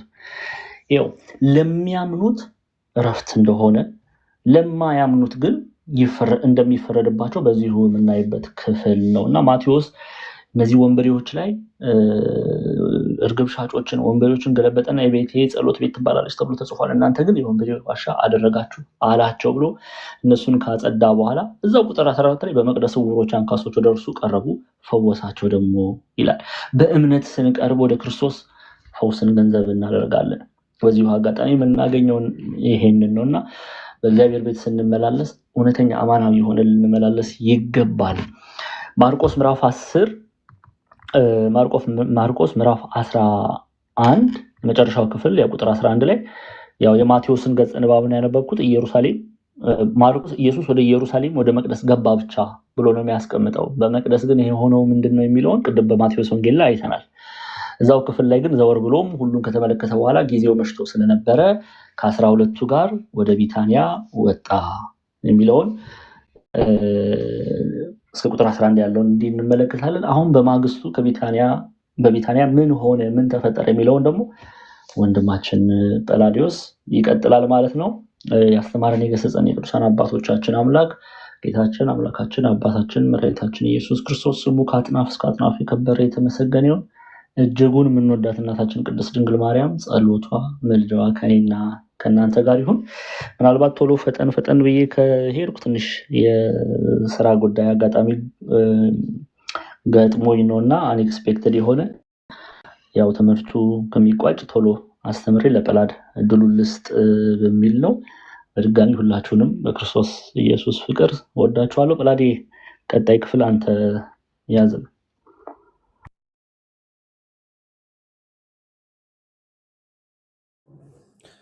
አሜን አሜን አሜን። ቃሎት ያሰማልን ዲያቆን፣ ቃሎት ያሰማልን፣ በእድሜ በጤና ይጠብቅልን። መምህራችን እንደ አመስግኑልኝ፣ እግዚአብሔር ያክብርልን፣ በእድሜ በጤና ይጠብቅልን። እሺ መልካም፣ ከምዕራፍ 11 ደርሰናል። እግዚአብሔር ይመስገን። ድምጼ ይሰማል አይደለ? ድምጼ ይሰማል? ሰማችኋል አላችሁ? አዎ ትሰማለህ አባቢ። እሺ መልካም። ከቁጥር 12 ጀምሮ ያለውን ገጸ ንባቡን አነብላችኋለሁ፣ ከዛ እንማማራለን ማለት ነው። የማርቆስ ወንጌል ምዕራፍ 11 ከቁጥር 12። በማግስቱም ከቢታንያ ሲወጣ ተራበ። ቅጠልም ያላት በለስ ከሩቅ አይቶ ምናልባት አንዳች ይገኝባት እንደሆነ ብሎ መጣ። ነገር ግን የበለስ ወራት አልነበረምና መጥቶ ከቅጠል በቀር ምንም አላገኘባትም። መልሶም ከአሁን ጀምሮ ለዘላለም ማንም ከአንቺ ፍሬ አይብላ አላት። ደቀ መዛሙርቱም ሰሙ። ወደ ኢየሩሳሌምም መጡ። ወደ መቅደስም ገብቶ በመቅደስ የሚሸጡትንና የሚገዙትን ያወጣ ጀመር። የገንዘብ ለዋጮችንም ገበታዎችን፣ የርግብ ሻጫዎችንም ወንበሮች ገለበጠ። ዕቃም ተሸክሞ ማንም በመቅደስ ሊያልፍ አልፈቀደም። አስተማራቸውም፣ ቤቴ ለአሕዛብ ሁሉ የጸሎት ቤት ትባላለች ተብሎ የተጻፈ አይደለምን? እናንተ ግን የወንበዴ ዋሻ አደረጋችኋት አላቸው። የካህናት አለቆችም ጻፎችም ሰምተው ሕዝቡ ሁሉ በትምህርት ይገረሙ ስለነበር ይፈሩት ነበርና እንዴት አድርገው እንዲያጠፉት ፈለጉ። ማታ ማታም በከተማ ወደ ውጭ ይወጣ ነበር ብሎ ያስቀምጥልናል። አሜን። ቃሉ ባለቤት ክብር ምስጋና ይሁን። ከቁጥር 12 ጀምሮ ከመመልከታችን በፊት መምህራችን ቀደም ብለው ከአንድ ጀምረውልናል እና የጌታ መምጣት ታውቆ ሆሳና እያሉ ሆሳና በአርያም ሆሳና በምድር እየተባለ መሲሁ መምጣቱ እየታወጀ ህዝቡን በደንብ እያመነ ክርስቶስ እርሱ መሆኑን እያወቁ ነገር ግን ስቲል ደግሞ ምድራዊ የሆነ እየመሰላቸው የሚነግስ እየመሰላቸው የነበረበት ወቅት ነውና ኦልሬዲ ሞቱም እየተቃረበ ስለነበር ጌታ ወደ ምን መጣ ይላል። በማግስቱም ከቢታንያ ሲወጣ ተራበ ብሎ ያስቀምጣል። ቢታንያ ይቺ ጌታን ያመሰገኑባት ቦታ የእግዚአብሔር ተገዥነት ያለባት ቢታንያ ራሱ የሚለው ለእግዚአብሔር መገዛት ማገልገል የጽድቅ ቦታ ነች። ጥቂቶች ቢሆኑም ለጌታ ለአምላካቸው የተገዙ ለእሱ የመሰከሩ ሰዎች ያሉና ቢታንያ የምትባለዋ ትንሿ ከተማ በእግዚአብሔር ላይ ስላለው እምነት የቀሩ ህዝቦች ምስክር የሚሆኑበት የጌታ ሞት መቅረቡን የሚናገሩ ሰዎች ያሉበትና የመሰከሩበትን ቦታ ነው እና ከዚህም ወጥቶ ጌታ ሲጓዝ የምናገኘው ከትንሽ እምነት ካለችባት ወጥቶ ወደ ባዶ ወደ ኢየሩሳሌም ወደ መቅደሱ ሲመጣ ትመለከታላችሁ። እናም ቃሉ ወደ ምን እንደሚል በማግስቱም ከቢታንያ ሲወጣ ተራበ ይላል። ቢታንያ የተባለች አሁን እንዳልኳችሁ ትንሽዬ ከተማ ነች፣ ትንሽዬ ቪሌጅ ነች። ይህች ከተማ ስለ ጌታ የመሰከሩ ነበሩ፣ ጥቂት እምነት ያለባቸው ማለት ነው። ነገር ግን ከዛ ሲወጣ ጌታ ምን አለ? ተራበ። የማቴዎስ ወንጌል ምዕራፍ 4 ቁጥር 2 ላይ ይሄ የጌታ 40 ቀንና 40 ሌሊትም ከጾመ በኋላ ተራበ እንዳለው አይነት መራብም አይደለም። ይሄ ትንቢታዊ የሆነ ቃል ይፈጸም ዘንድ ጌታ ከቢታንያ ስፔሲፊክሊ ደግሞ የምትወክለው አልኳችሁ የሰዎችን እምነት በተለይ በእግዚአብሔር ላይ ያለውን በኢየሩሳሌም ያለውን በተለይ በአይሁዳውያን ስፔሲፊክሊ ያለችውን እምነት የምትወክል ቦታ ነች እና ከዛ ሲወጣ ተራበ ብሎ ያስቀምጥልናል። ቅጠልም ያላት በለስ ከሩቅ አይቶ ምናልባት አንዳች ይገኝባት እንደሆነ ብሎ መጣ። ነገር ግን የበለስ ወራት አልነበረምና መጥቶ ከቅጠል በቀር ምንም አላገኘባትም ብሎ ያስቀምጥልናል ቅዱስ ጳውሎስ። ቅጠልም ያላት በለስ ነው የሚል ልብ በሉ። ምን ያላት?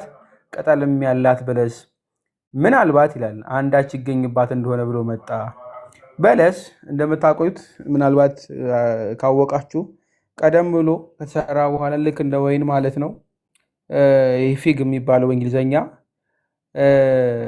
አንዴ ከተተከለ በኋላ ፍሬውን የሚያፈራው በዋናነት ቀድሞ ትንሽዬ የምትሆን ዛላ ትፈራለች፣ እንቡጥ ማለት ነው። መጀመሪያ ላይ የሚወጣ ፍሬ እንደ እንቡጥ ያለ እስከ ሚያዝያ ድረስ 8ኛው 7ኛው 8ኛው ወር ድረስ እስከ ሚያዝያ ድረስ እንቡጥ ነገር ያሳያል። ወጣ ወጣ ትላለች፣ ቅጠሉም ይሰፋል፣ ያምራል፣ ያብባል። ከዛ ልብ በሉ ዋናው ፍሬ የሚያፈራበት ወቅት እንደሚያፈራና በዋናው ፍሬ የሚያፈራበት ወቅት ላይ መልካም ፍሬ እንደሚገኝ ያኔ የምትወጣው እንቡጥ እስከ መቼ አልኳችሁ? እስከ ሚያዝያ ድረስ ያለችው ወር ድረስ የምትወጣው እንቡጥ ዋና ታይሙ ላይ ፍሬ የሚያፈራበት ጊዜ ላይ መልካም ፍሬ እንደሚያፈራና የሚያፈራውም ደግሞ በጣም የተሻለ ፍሬ እንደሚያመጣ የሚጠቁም ነች እና ይህችን ፍሬ ልብ በሉ ጌታ ልብ ብሎ ነው ይህን የሚጠቅመው። ቅጠልም ያላት በለስ ከሩቅ አይቶ ብሎ የሚያስቀምጠው ቅጠሏን አይቶ ይመለከታሉ። ለምሳሌ አይሁዳውያን ምን ያደርጋሉ መሰላችሁ? ከሩቅ አይተው ቅጠሉ ያበበ ሆኖ ከተመለከቱት ላዩ ላይ ፍሬ ይገኛል። ይህች እንቡጥ ማለት ነው። ይህች እንቡጥ ካለች መቼ ያፈራል ማለት ነው? የሚያፈራበት በለሱ መጨረሻው ላይ ፍሬው በጣም የሚገኝበት የሚለቀምበት ወቅት ላይ ቆንጆ የሆነ ፍሬ እንደሚያፈራ ይታወቃል። እናም አይቶ ቅጠሏን ጌታም ደግሞ ልክ እንደዛው ምን አለ ተጠጋት ብሎ ነው የሚያስቀምጠው። ከሩቁም አይቶ ምናልባት አንዳች ይገኝባት ብሎ ነው የሚያስቀምጥ። ምናልባት ነው የሚል ልብ በሉ። አንዳች ይገኝባት ምልክት ነው የፈለገ ያለው አንዳች ይገኝባት ብሎ መጣ። ነገር ግን የበለስ ወራት አልነበረምና ይላል። ልብ በሉ ጌታ የበለስ ወራት እንዳልነበረ አያውቅም ወይ ብለው ብዙዎች ሰዎች ይጠይቃሉ። አያውቅም የሚሉ ብዙዎች አሉ።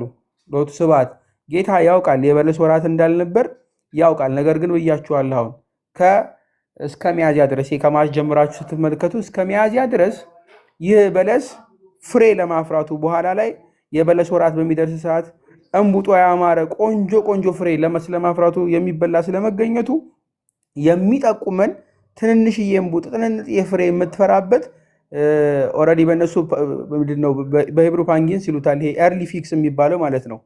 እሱ የምትወጣበት ወቅት ነውና ጌታ እሱን ነው ቼክ ሊያደርግ ነው ምን ይገኝባት ብሎ ፍሬ። ይህ ፍሬ ደግሞ የሚገኝባት ወይም ደግሞ አንዳች ይገኝባት ብሎ የሚያስቀምጥ ለመቼ ነው? ፍሬ በምታፈራበት ወቅት፣ ያኔ የበለስ ወራት በሚሆን ሰዓት ላይ ፍሬ ታፈራ ይሆን ብሎ ጌታ ተጠጋ ብሎ ያስቀምጣል። ልብ በሉ በለስ ከሩቅ አይቶ ምናልባት አንዳች ይገኝባት ብሎ የሚያስቀምጥ እሱ ነው። ምሳሌያዊ ነው። ይህ በለስ የተባለ በመጽሐፍ ቅዱስ ቀደም ብሎ ትንቢተ ሆሴዕ ላይም ትንቢተ ሚክያስም እንዲህ ደጋግማ ያስቀምጣል። ምናልባት አንድ በአንድ እናንባቸውና ትመለከታላችሁ። እስራኤል ደጋግማ በበለስ ተመስላ ታገኛላችሁ።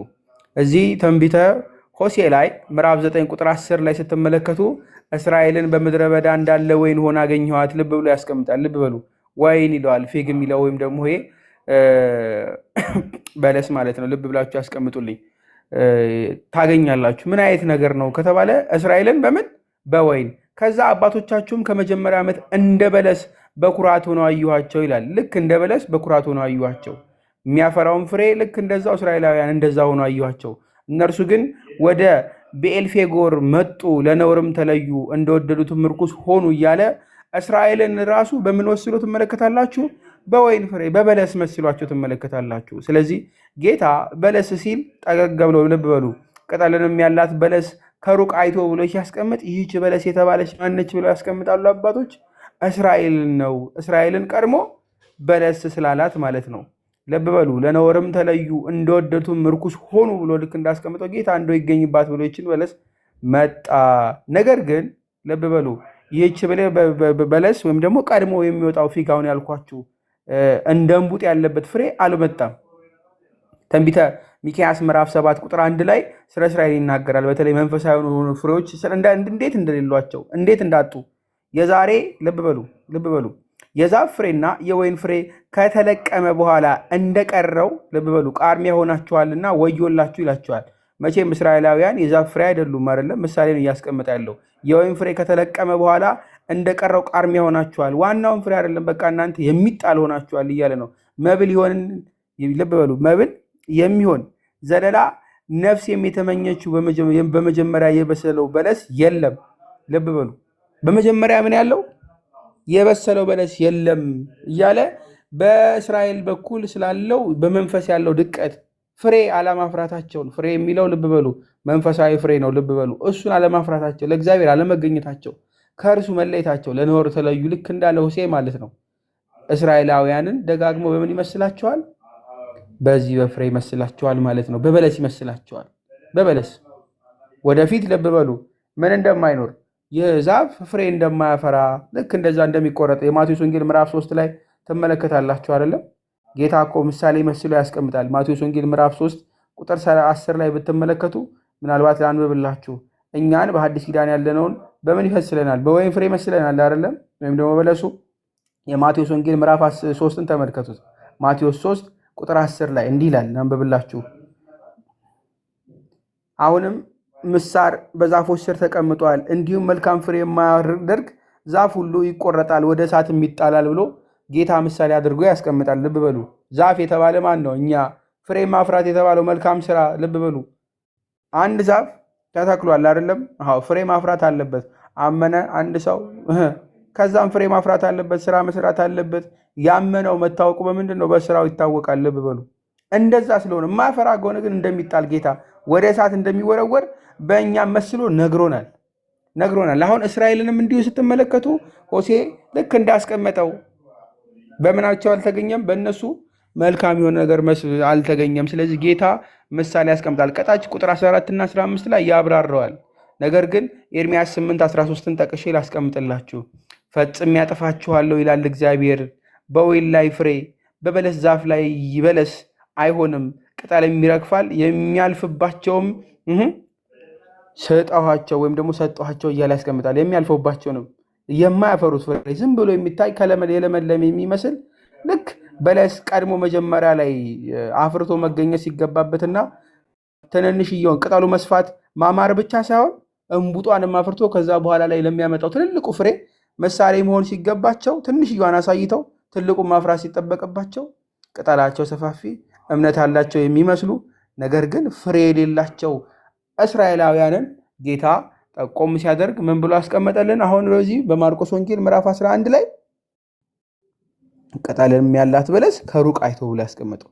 ከሩቅ አይቶ ምናልባት አንዳች ይገኝባት እንደሆነ ብሎ መጣ። ጌታ እስራኤልን ምን አለ? ተመለከተ አይደለም? አንቺ ኢየሩሳሌም ብሎ ጌታ ሲናገር ተሰማላችሁ አይደለም? በርኩሰት ቆይታ መቅደስ ተበላሽቶ ዝቅ ብላችሁ ትመለከታላችሁ። ሁሉ ነገር የእግዚአብሔር ቤት አቆሽሸው እነሱ በኃጢአት ቆይተው በኃጢአት መቆየት ብቻ አይደለም በደም ኃጢአቱ ተመችቷቸው መቅደሱን አርክሰው ትመለከታላችሁ። ከላይ ሲታዩ ቅጠል ያለባቸው ቅጠል ብሎ ያስቀመጠው ምንድን ነው?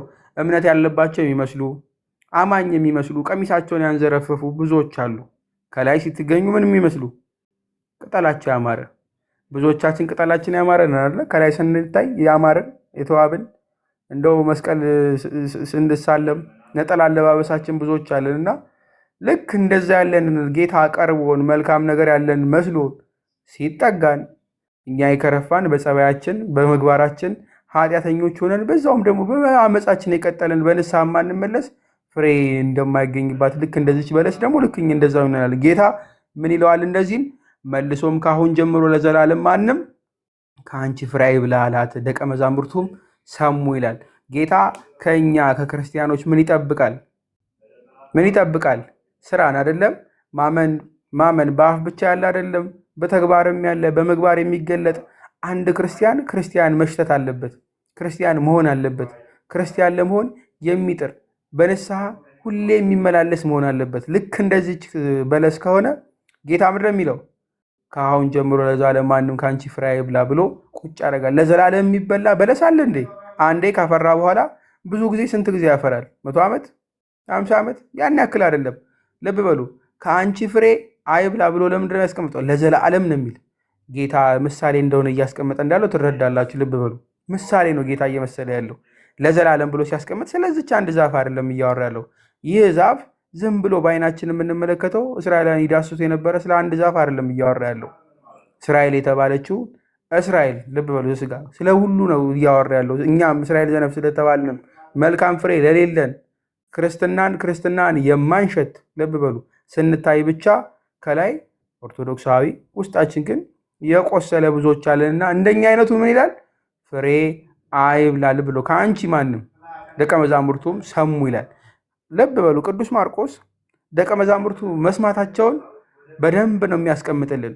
እነዚህ ልብ በሉ የሚያስቀምጠው በመጨረሻው ዘመን ስለሚመጣው አሁን ቅድም ኤርምያስ ልክ እንዳየ ነው የጌታን ቃል እንሰማለን የሚሉ ሕጉን እናስከብራለን የሚሉ ስለ እስራኤል መሰለው እንጂ በሐዲስ ኪዳን ላለ ነው እኛ እስራኤል ዘነፍስ እኛንም በደንብ ይወክላል። ልብ በሉ ጌታ ከእኛ ምን ይፈልጋል? መልካም ምግባር፣ እምነት፣ ሁሉን ይመለከታል። ልብ በሉ ይሄ ሃይማኖት የምንለውን ተቋም ብቻ አይደለም፣ ተቋሙን ብቻ አይደለም።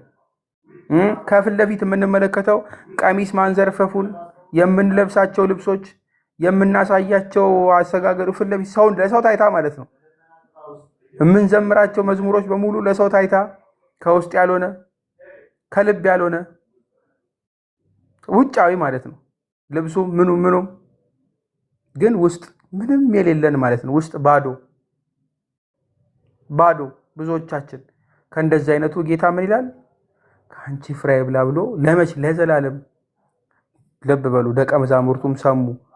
ከዚህ በፊት ደቀ መዛሙርቱ ሰሙ ብሎ ብዙ ሲቀመጥ አላያችሁም። አሁን ግን ልብ ብለው መስማት ጀመሩ። ልብ ብለው ጌታ እያወራ ያለው ስለ እርሻ ምናምን አይደለም። ልብ በሉ በለስ ብሎ ሲያስቀምጥ ትንቢት ነው እየተናገረ ያለው። ትንቢተ ኢሳይያስ ላይ ተመሳሳይ ነገር ሲያስቀምጥ ትመለከታላችሁ። እንደ ከቁጥር 1 ጀምሬ ላንብብላችሁ። ትንቢተ ኢሳይያስ ምዕራፍ 5 ያዙት ከቁጥር 1 እስከ 7 ድረስ።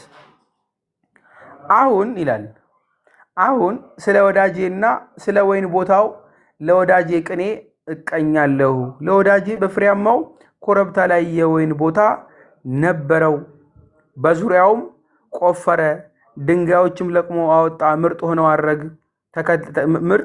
ሆነውን ሐረግ ወይም ማረግ ተከለበት፣ በመካከሉም ግንብ ሰራ። ደግሞም የመጥመቂያ ጉድጓድ ማሰበት ወይን የሚያፈራ ዘንድ ተማመነ። ዳሩ ግን ሆምጣጣ ፍሬ አፈራ። አሁንም እናንተ በኢየሩሳሌም የምትኖሩ የአይሁድ ሰዎች ሆይ በእኔና በወይኑ ቦታዬ መካከል እስኪ ፍረዱ። ለወይኔ አላደረግኩለትም፣ ከዚሁ ሌላ አደርግለት ዘንድ የሚገባኝ ምንድን ነው? ወይንን ያፈራል ብዬ ስተማመን ስለምን ሆምጣጣ ፍሬ አፈራ? አሁንም በወይኔ ላይ የሚደረገውን ነግራችኋለሁ። አጥሩን እነቀንቃለሁ፣ ለማሰማሪያም ይሆናል። ቅጥሩንም አፈርሳለሁ፣ ለመራገጫም ይሆናል። ባድማ አደርገዋለሁ፣ አይቆረጥም፣ አይኮተኮትም። ኩርንችትና እሾህ ይበቅልበታል። ዝናብም እንዳያዘንብበት ዳመናዎችን አዛለሁ። የሰራዊት ጌታ የእግዚአብሔር ወይን ቦታ እርሱ የእስራኤል ቤት ነው። ልብ በሉ፣ የሰራዊት ጌታ የእግዚአብሔር ወይን ቦታ የት ነው? እርሱ የእስራኤል ቤት ነው። የደስታውም አትክልት የይሁዳ ሰዎች ናቸው። ፍርድም ተስፋ ያደርግ ነበር፣ እነሆም ደም ማፍሰስ ሆነ። ጽድቅን የሚታመን ነበር፣ እነሆም ጩኸት ሆነ እያለ እነዚህ ልብ በሉ ሰዎች ምንድን ናቸው? አትክልት የተባሉት የደስታው አትክልት የይሁዳ ሰዎች። እነዚህ ሰዎች ፍሬ ማፍራት ነበረባቸው።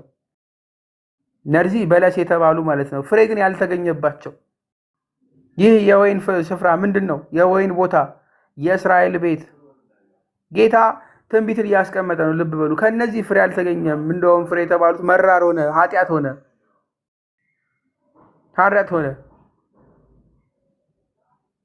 እነዚህን የሚመስሉ ብዙ በመጽሐፍ ቅዱስ ትመለከታላችሁ። ስለ ኤርምያስ 19 ላይ ያስቀምጣል። እውነት ስለተሰባበረ ሸክላ እንደ ሙሉን አንብቡት። ምዕራፍ 19 ከእነርሱ መልካም ፍሬ ሲጠበቅ እስራኤል ወጥተው ፍሬ ሳያፈሩ የሐሰት እምነት፣ የውጭ እምነት ብቻ እያሳዩ ሲጠፉ ትመለከታላችሁ። ጌታ ምሳሌውን ዘንድ ነው ይህንን እያስቀመጠ ያለው እንጂ ጌታ አርቦት አይደለም። በለሲቷን አይቶ ያውም ደግሞ የበለስ ወራት እንዳልሆነ አውቆ ተጠግቶ የሚመለከትና የሚረግማት እሱን እያስተዋላችሁ ደቀ መዛሙርቱም ሰሙ። ጌታ በሚናገር ሰዓት ሁላችንም ልንሰማ ግድ ነው። የግድ ፍርድ ቀርቧል። ስለዚህ በአይናቸው እያዩ ነው፣ የሚመለከቱን እያዩ ነው። ሰው ሲመሰከርለት እያዩ ነው። ስለ ጌታ ሲመሰከር እየተመለከቱ ነው። ቀድሞ እንደነበራቸው ጥርጥር ያለ ሳይሆን አሁን እንደው ሞቅ እያላቸው የሚናገረውንም በደንብ ማዳመጥ ጀምረዋል። ከዛ ወደ ኢየሩሳሌም መጡ። ወደ ቀድመ ልብ በሉ ወደ የት መጡ? ወደ ኢየሩሳሌምም። ቅድም ቢታንያ ምንድን ነበረች ብያቸዋለሁ። ትንሽ የከተማ የአማኞች ከተማ ተብላ የምትጠራ ነች። በነገራችን ላይ ቢታንያ የአማኞች ከተማ። ይህች ከተማ ለጌታ ያሳየችውን ፍቅር በኢየሩሳሌም ግን ሲሄድ አታገኙትም። ወደ መቅደስም ገብቶ በመቅደስ የሚሸጡትንና የሚገዙትን ያወጣ ጀመር። የገንዘብ ለዋጮችን ገበታዎች፣ የርግብ ሻጮችን ወንበሮች ተገለበጠ ብሎ ያስቀምጣል። እንደው ተመልከቱ፣ የምሬን ነው። ወደ መቅደስም ገብቶ ነው የሚል ጌታ። ኢየሩሳሌም ከመጣ በኋላ ወዴት ነው ሄደው? ወደ መቅደስም ገብቶ ቀጥታ ሄደው ወደ መቅደስ ነው። ወደ መቅደስ ገብቶ በመቅደስ የሚሸጡትን ይላል ሽያጭ አለ። አሁን እንደምንመለከተው ከጸሎት ቦታ ይልቅ የንግድ ቦታ፣ ልብ በሉ የንግድ ቦታ፣ መቅደሱን ቤተክርስቲያንን የንግድ ቦታ ያደረጉ ብዙዎች አሉ። የንግድ ቦታ መርካቶ ያስመሰሉ ወንጌል ሳይሆን አንድ አለ፣ ሁለት አለ፣ ሶስት አለ እየተባለ የሚነገድበት ንግድ ሆኗል። ጌታ ልክ እንደዚህ አይነቱን ነው የሚሸጡትንም የሚገዙትንም ያወጣ ጀመር ብሎ ያስቀምጣል። ቤቱን የሚያጸዳ አምላክ ነው ያለን። ቤቱን የሚያጸዳ አምላክ ነው። ማንም አያሻውም፣ ማንም አይፈልግም። እርሱ ራሱ በቂ ነው። የሚገዙትን ያወጣ ጀመር ነው የሚለው። የገንዘብ ለዋጮችም ገበታቸውን የእርግብ ሻጮችን ወንበሮች ገለበጠ ይላል። ልብ በሉ፣ ይችን ነገር እንደው አስተውላችሁ ያዙልኝ። በመቅደስ የሚሸጡትና የሚገዙትን ያወጣ ነበር ነው የሚል አይደለ? ማቴዎስ ላይም ያስቀምጥልናል። ተመሳሳይ ታገኛላችሁ። የማቴዎስ ወንጌል ምዕራፍ 21 ላይ፣ ዮሐንስ ወንጌል ምዕራፍ 2 ላይም ትመለከታላችሁ። ስለ በሮቹ ያስቀምጣል፣ ስለ እርግቦቹ ያስቀምጣል፣ ስለ ሁሉም። ማርቆስ ግን ለየት ባለ ሁኔታ ገንዘብ ለዋጮች ገበታዎችን ብሎ ያስቀምጣል። የገንዘብ ለዋጮች ምን ይሰራሉ አትሉ? የገንዘብ ለዋጭ ምን ይሰራል? ለምን የሚለውጡት በመቅደስ? እስራኤላውያን እንደምታውቁት መዋጮ ያዋጣሉ ለቤተ መቅደስ። ዘጸአት ምዕራፍ 30 ላይ ትመለከቷላችሁ። ዘጸአት ምዕራፍ 30 ከቁጥር 13 ላይ እንዲህ የሚል ክፍል ነበረ። እስራኤላዊ የሆነ ማንም ይህንን ለመቅደስ ሊከፍል የተገደደ ነው። ልብ በሉ፣ ግድ ነው። ምዕራፍ 30 ቁጥር 13 ላይ አልፎ የሚቆጠር ሁሉ ግማሽ ሰቅል ይላል። ግማሽ ሰቅል እንደ መቅደሱ ሰቅል ሚዛን ይሰጣል፣ የሰቅል ግማሽ ለእግዚአብሔር ያነሳል ብሎ ያስቀምጣል። ይህንን ሰቅል በእስራኤላውያን ዘመን በድሮ ማድረግ ይችሉ ነበር። አሁን ግን የሚሰጡት በማን ነው? በቄሳር ሂሳብ፣ በቄሳር ሳንቲም። ስለዚህ ገንዘቡ መለወጥ አለበት፣ መለወጥ አለበት፣ መለወጥ አለበት። ሰዎች እርግብ በደንብ በሉ፣ እርግብ ለመስዋዕት ያደርጉ ነበረ።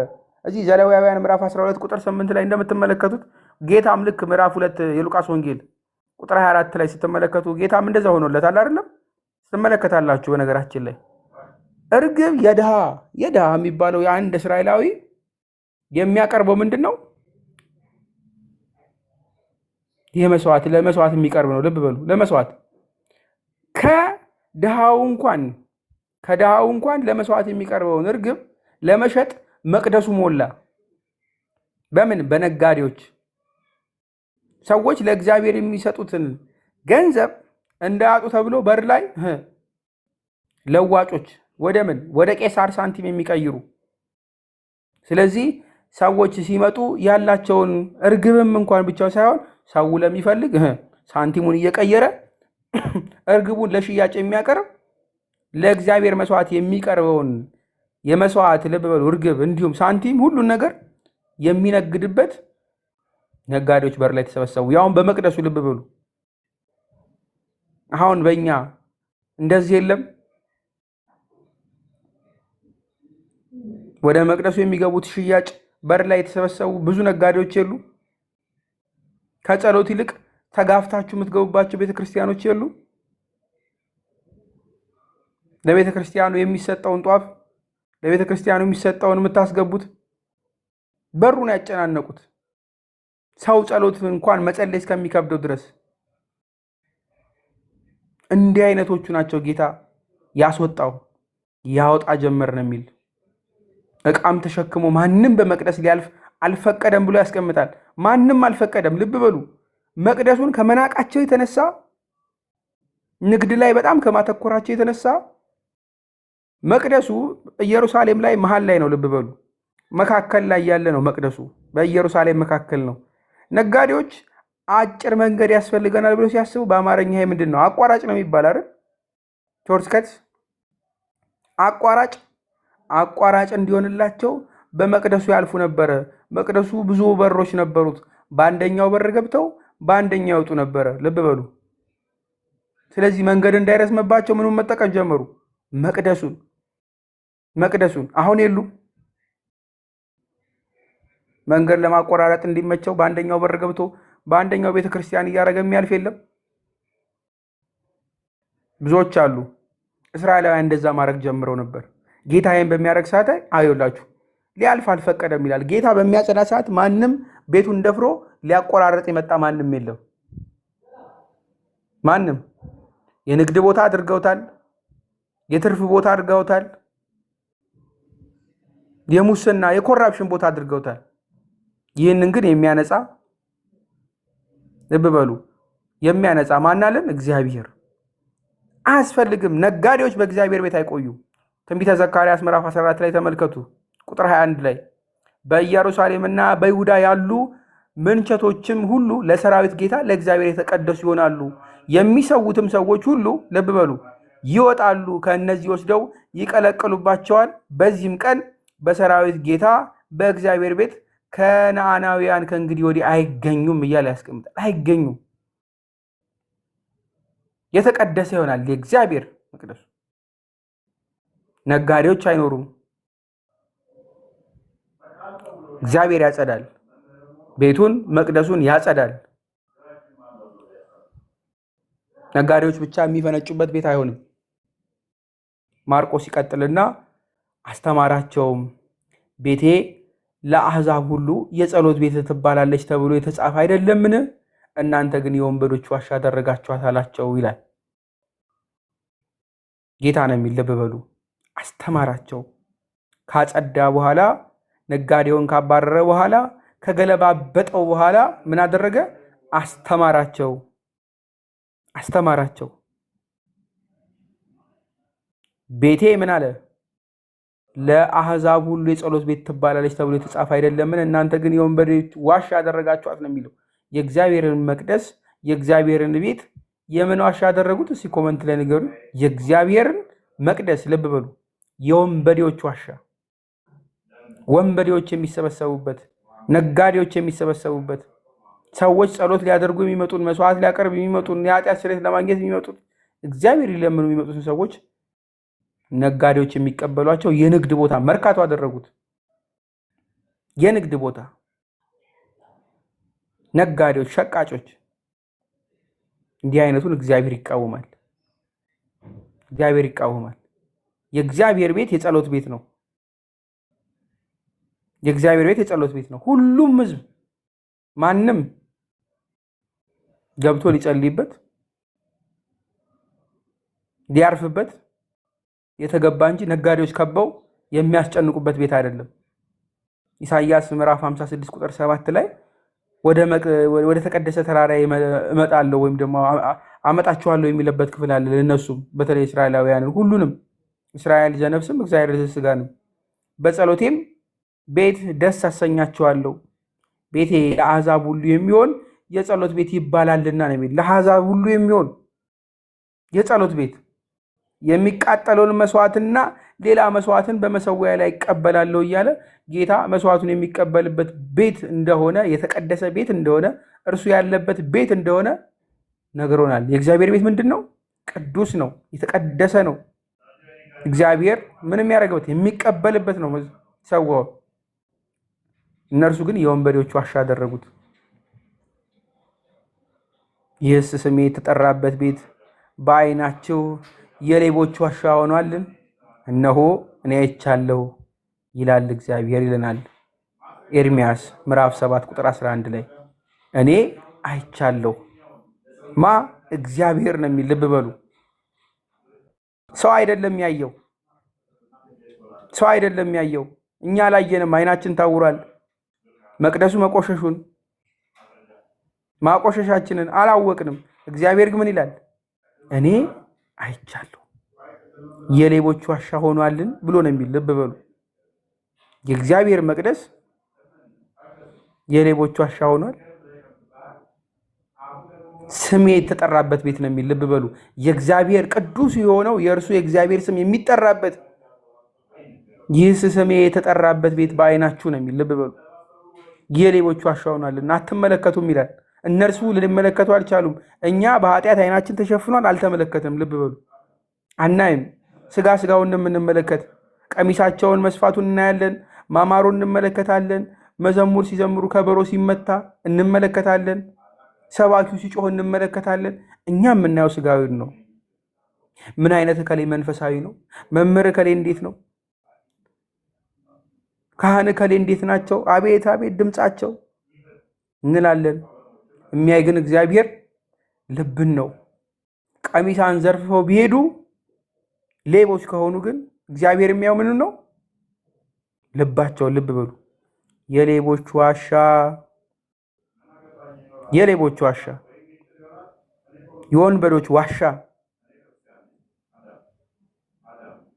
የወንበዶች ዋሻ ጌታ ግን ሊያጠራ የመጣ ነው። ቤቱን ያጠራል። መቅደሱ ለሁሉም ነው፣ ለእስራኤል ብቻ አይደለም። እስራኤል ዘነፍስ ለሁሉም ነው። ዓለምን ሊያዳን የመጣ ጌታ እሱ ነው። ቤቱን ያጠራል። ልብ በሉ። እኔ አይቻለሁ ነው የሚል እግዚአብሔር ነው የሚያየው። ጌታ የተናገረው ልብ በሉ። እናንተ ግን የወንበዶች ዋሻ ያደረጋችኋት ያለ ማን ነው? ክርስቶስ አይቶ ቤቱን አጸዳ። ኤርሚያስ ነግሮናል። እኔ አይቻለሁ ያለው ማን ነው ይላል እግዚአብሔር ነው የሚለው። ልብ በሉ። ቤቱ የሌቦች ዋሻ መሆኑን አይቶ የሚያጸዳ ማን ነው? እግዚአብሔር ይላል እግዚአብሔር። ይህ ስሜ ነው የሚለው የተጠራበት። ክርስቶስም እናንተ ግን የወንበዶች ዋሻ ያደረጋችኋት አላቸው ነው የሚለው።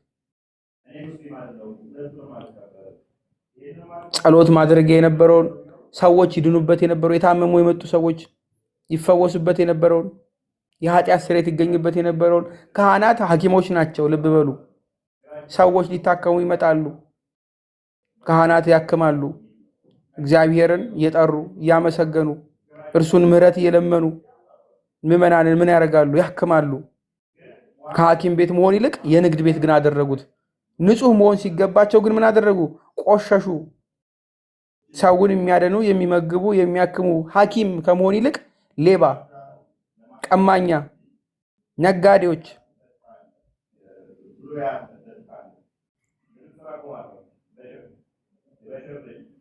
ልብ በሉ። እግዚአብሔር የሁሉ አዳኝ ነው። ለሁሉም ቤቱንም የሚያጸዳ አምላክ ነው እንጂ የወንበዴዎች መሸሸጊያ፣ የሌቦች መሰባሰቢያ፣ የነጋዴዎች መንደር አይደለም። የእግዚአብሔር ስም የሚጠራበት መቅደሱ። የካህናት አለቆችም ጻፎችም ሰምተው ይላል። ልብ በሉ። ሰምተው ሕዝቡ ሁሉ በትምህርቱ ይገረሙ ስለነበር ይፈሩት ነበርና እንዴት አድርገው እንዲያጠፉት ፈለጉ ይላል። እንዴት እንደሚያደርጉት አድርገው ፈለጉ። የካህናት አለቆች ጌታ ሲያስተምር ልብ በሉ። ጌታ ያስተማረው ምንድን ነው? ያስተምራቸውም ነው የሚል አይደለ? ወይም ደግሞ አስተማራቸውም ይላል። ያስተማረው የጠቀሰው ብሉይ ኪዳንን ነው። ልብ በሉ። ኢሳይያስን ኤርሚያስን የጠቀሰው ጌታ። እነርሱ ግን አድምጠው እንደ መንቃት ጊዜው መድረሱን አውቀው መፍትሄ እንደማበጀት ንስሐ እንደ መግባት ጻፎችም ሰምተው ይላል ሕዝቡ ሁሉ በትምህርቱ ይገረሙ ስለነበር ይፈሩት ነበርና ይላል። እንዴት አድርገው እንዲያጠፉት ፈለጉ። ጌታ መልካምን ባስተማረ የእግዚአብሔር ቤት ቅዱስ ቤት ነው ባለ ልብ በሉ። ቤቱንም ባጸዳ ካህናት አለቆች ሊጠብቁት ይገባ የነበረን መቅደስ ጌታ እርሱ ራሱ ቃል ሥጋ ሆነ የተባለለት እርሱ ክርስቶስ በአካል መጥቶ እስከሚያጸዳው ድረስ እነሱ ምንም አላደረጉ። እንደዛም ሆኖ ግን እንዲያጠፉት ፈለጉ ነው የሚል። ልብ በሉ። ኃላፊነቱ የማን ነው? የካህናት። ኃላፊነቱ የማን ነው? የአለቆች።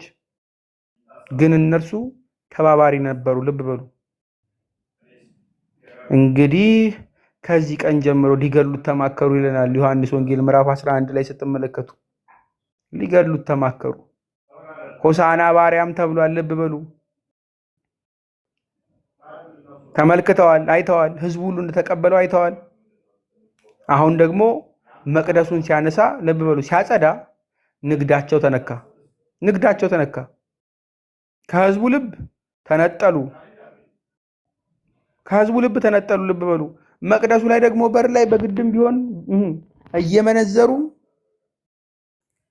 ለመስዋዕት የሚቀርበውን በግም በሬም እርግብ ለድሃውም ቢሆን የሚሸጡት ንግዳቸው ሊቀር ሆነ። ስለዚህ ምን አደረጉ? እንዲያጠፉት ፈለጉ ይላል። ህዝቡ ግን ምን እያለ ነበረ? በትምህርቱ ይገረሙ ነበር። ህዝቡ ይገረማል።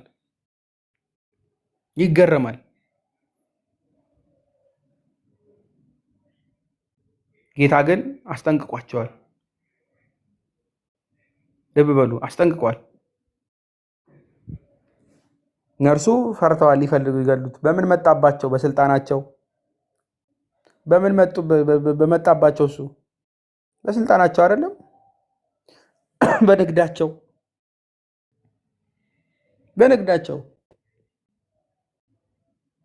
ስለዚህ ጭራሽ ሊያጠፉት ፈለጉ።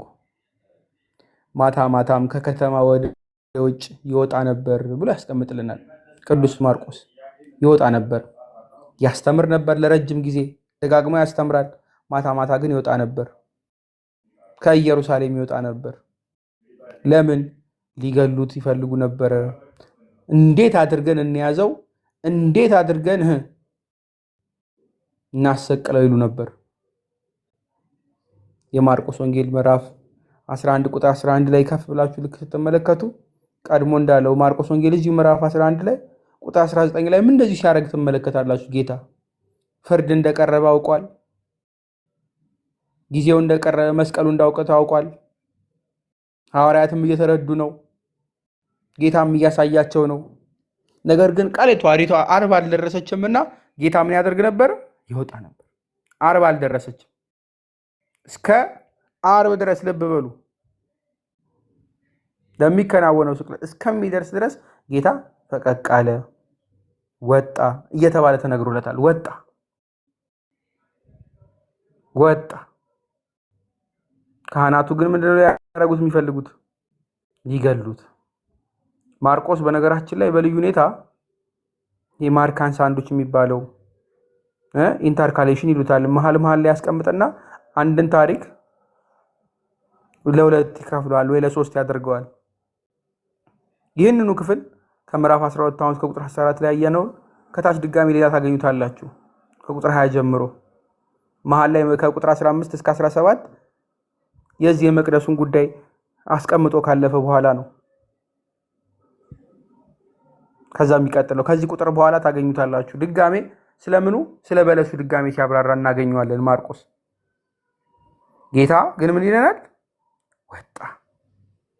ሰዎች እናንተ ላይ ሲያደቡ፣ ትምህርቱን መስማት ሲያቆሙ፣ ትምህርቱን ከመስማት ይልቅ ወደ ንስሐ ከመመለስ ይልቅ እናንተን አንቀበልም ካሉ ጌታ ሐዋርያትን እግራችሁ ያለውን ትቢያ ያራግፋችሁ ሂዱ ልክ እንዳለ ልብ በሉ።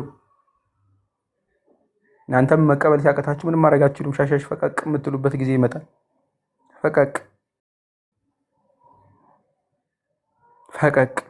ማታም ከከተማ ያስተምር ነበር፣ ቀን ይፈውስ ነበር።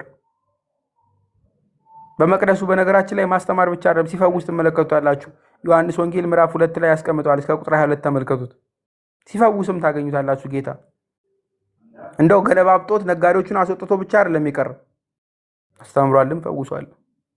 ግን ማታ ከከተማ ውጭ ይወጣ ነበር። ቅዱስ ጳውሎስ እዚህ ድረስ ያስቀምጥልናል። ቀደም ብሎ ስለ በለሲቱ ያለውን ክፍል ከቁጥር 20 ጀምሮ ይብራራልናል። ቅድም ብያቸዋለሁ። ቅዱስ ማርቆስ አንድ ሐሳብ ካስቀመጠ በኋላ መሀል ላይ ሌላ ታሪክ አስቀምጦ ይልፍልናል። ድጋሚ ያመጣዋል። ተያያዥነት አለው። በለሲቱ እስራኤል ነች ብያቸዋለሁ። ይህችን እስራኤል ፍሬ እንዳላገኘባት፣ ፍሬ የተባለው ደግሞ የበለስ ጊዜዋ እንዳልነበር ታውቃላችሁ። መጀመሪያም ይህ በለሱ አምሮ ቅጠሉ ሰፍቶ የምታዩት በለስ የተባለችው ትንሽዬዋን ፍሬ እምቡጧን ነው። እሷ ትገኝበታለች። አልተገኘም። ምሳሌዋ ለማን ነው? ለእስራኤል። ለእሱ ምሳሌ ሆን ይህን መሀል ላይ ያመጣልን የመቅደሱን። በመቅደስ ገብቶ ምን አጣ? ካህናቱ ቀሚሳቸውን ያንዘረፈፉ ናቸው። ሰዎች ወደ መቅደሱ ሲነግዱ ትመለከታላችሁ። ነገር ግን ከውጭ ለሚታይ አገልግሎት እንጂ ልባቸው ከምን ርቋል? ከእግዚአብሔር ርቋል። ልባቸው በሙሉ በሐሰት በሙስና በሁሉ ተወሯል። ለእግዚአብሔር ቦታ የለውም። ልባቸው ምን ሆኗል? በኃጢአት ተገዝቷል፣ በገንዘብ ተገዝቷል። ፍሬ አጣባቸው። ልክ በበለሲቱ ፍሬ እንዳጣ በማን ፍሬ አጣ? በመቅደሱ ሊያገኝ ነበር የሚገባው። በኢየሩሳሌም በመቅደሱ ካህናት ባሉበት ምንድን ነበር መገኘት የነበረበት?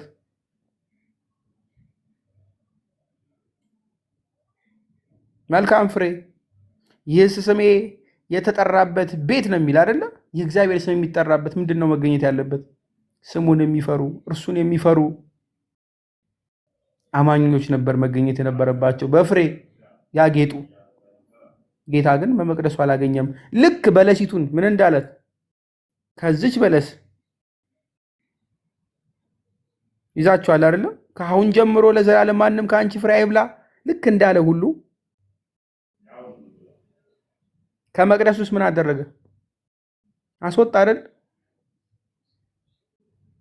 አስወጣ እኮ።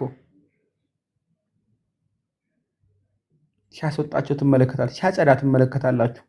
ቀደም ብያችኋለሁ። የማቴዎስ ወንጌል ምዕራፍ 3 ቁጥር 10 ላይ ተመልከቱት። ማንም ፍሬ የማያፈራ በሙሉ ይታጨዳል፣ በደንብ ወደ እሳትም ይጣላል።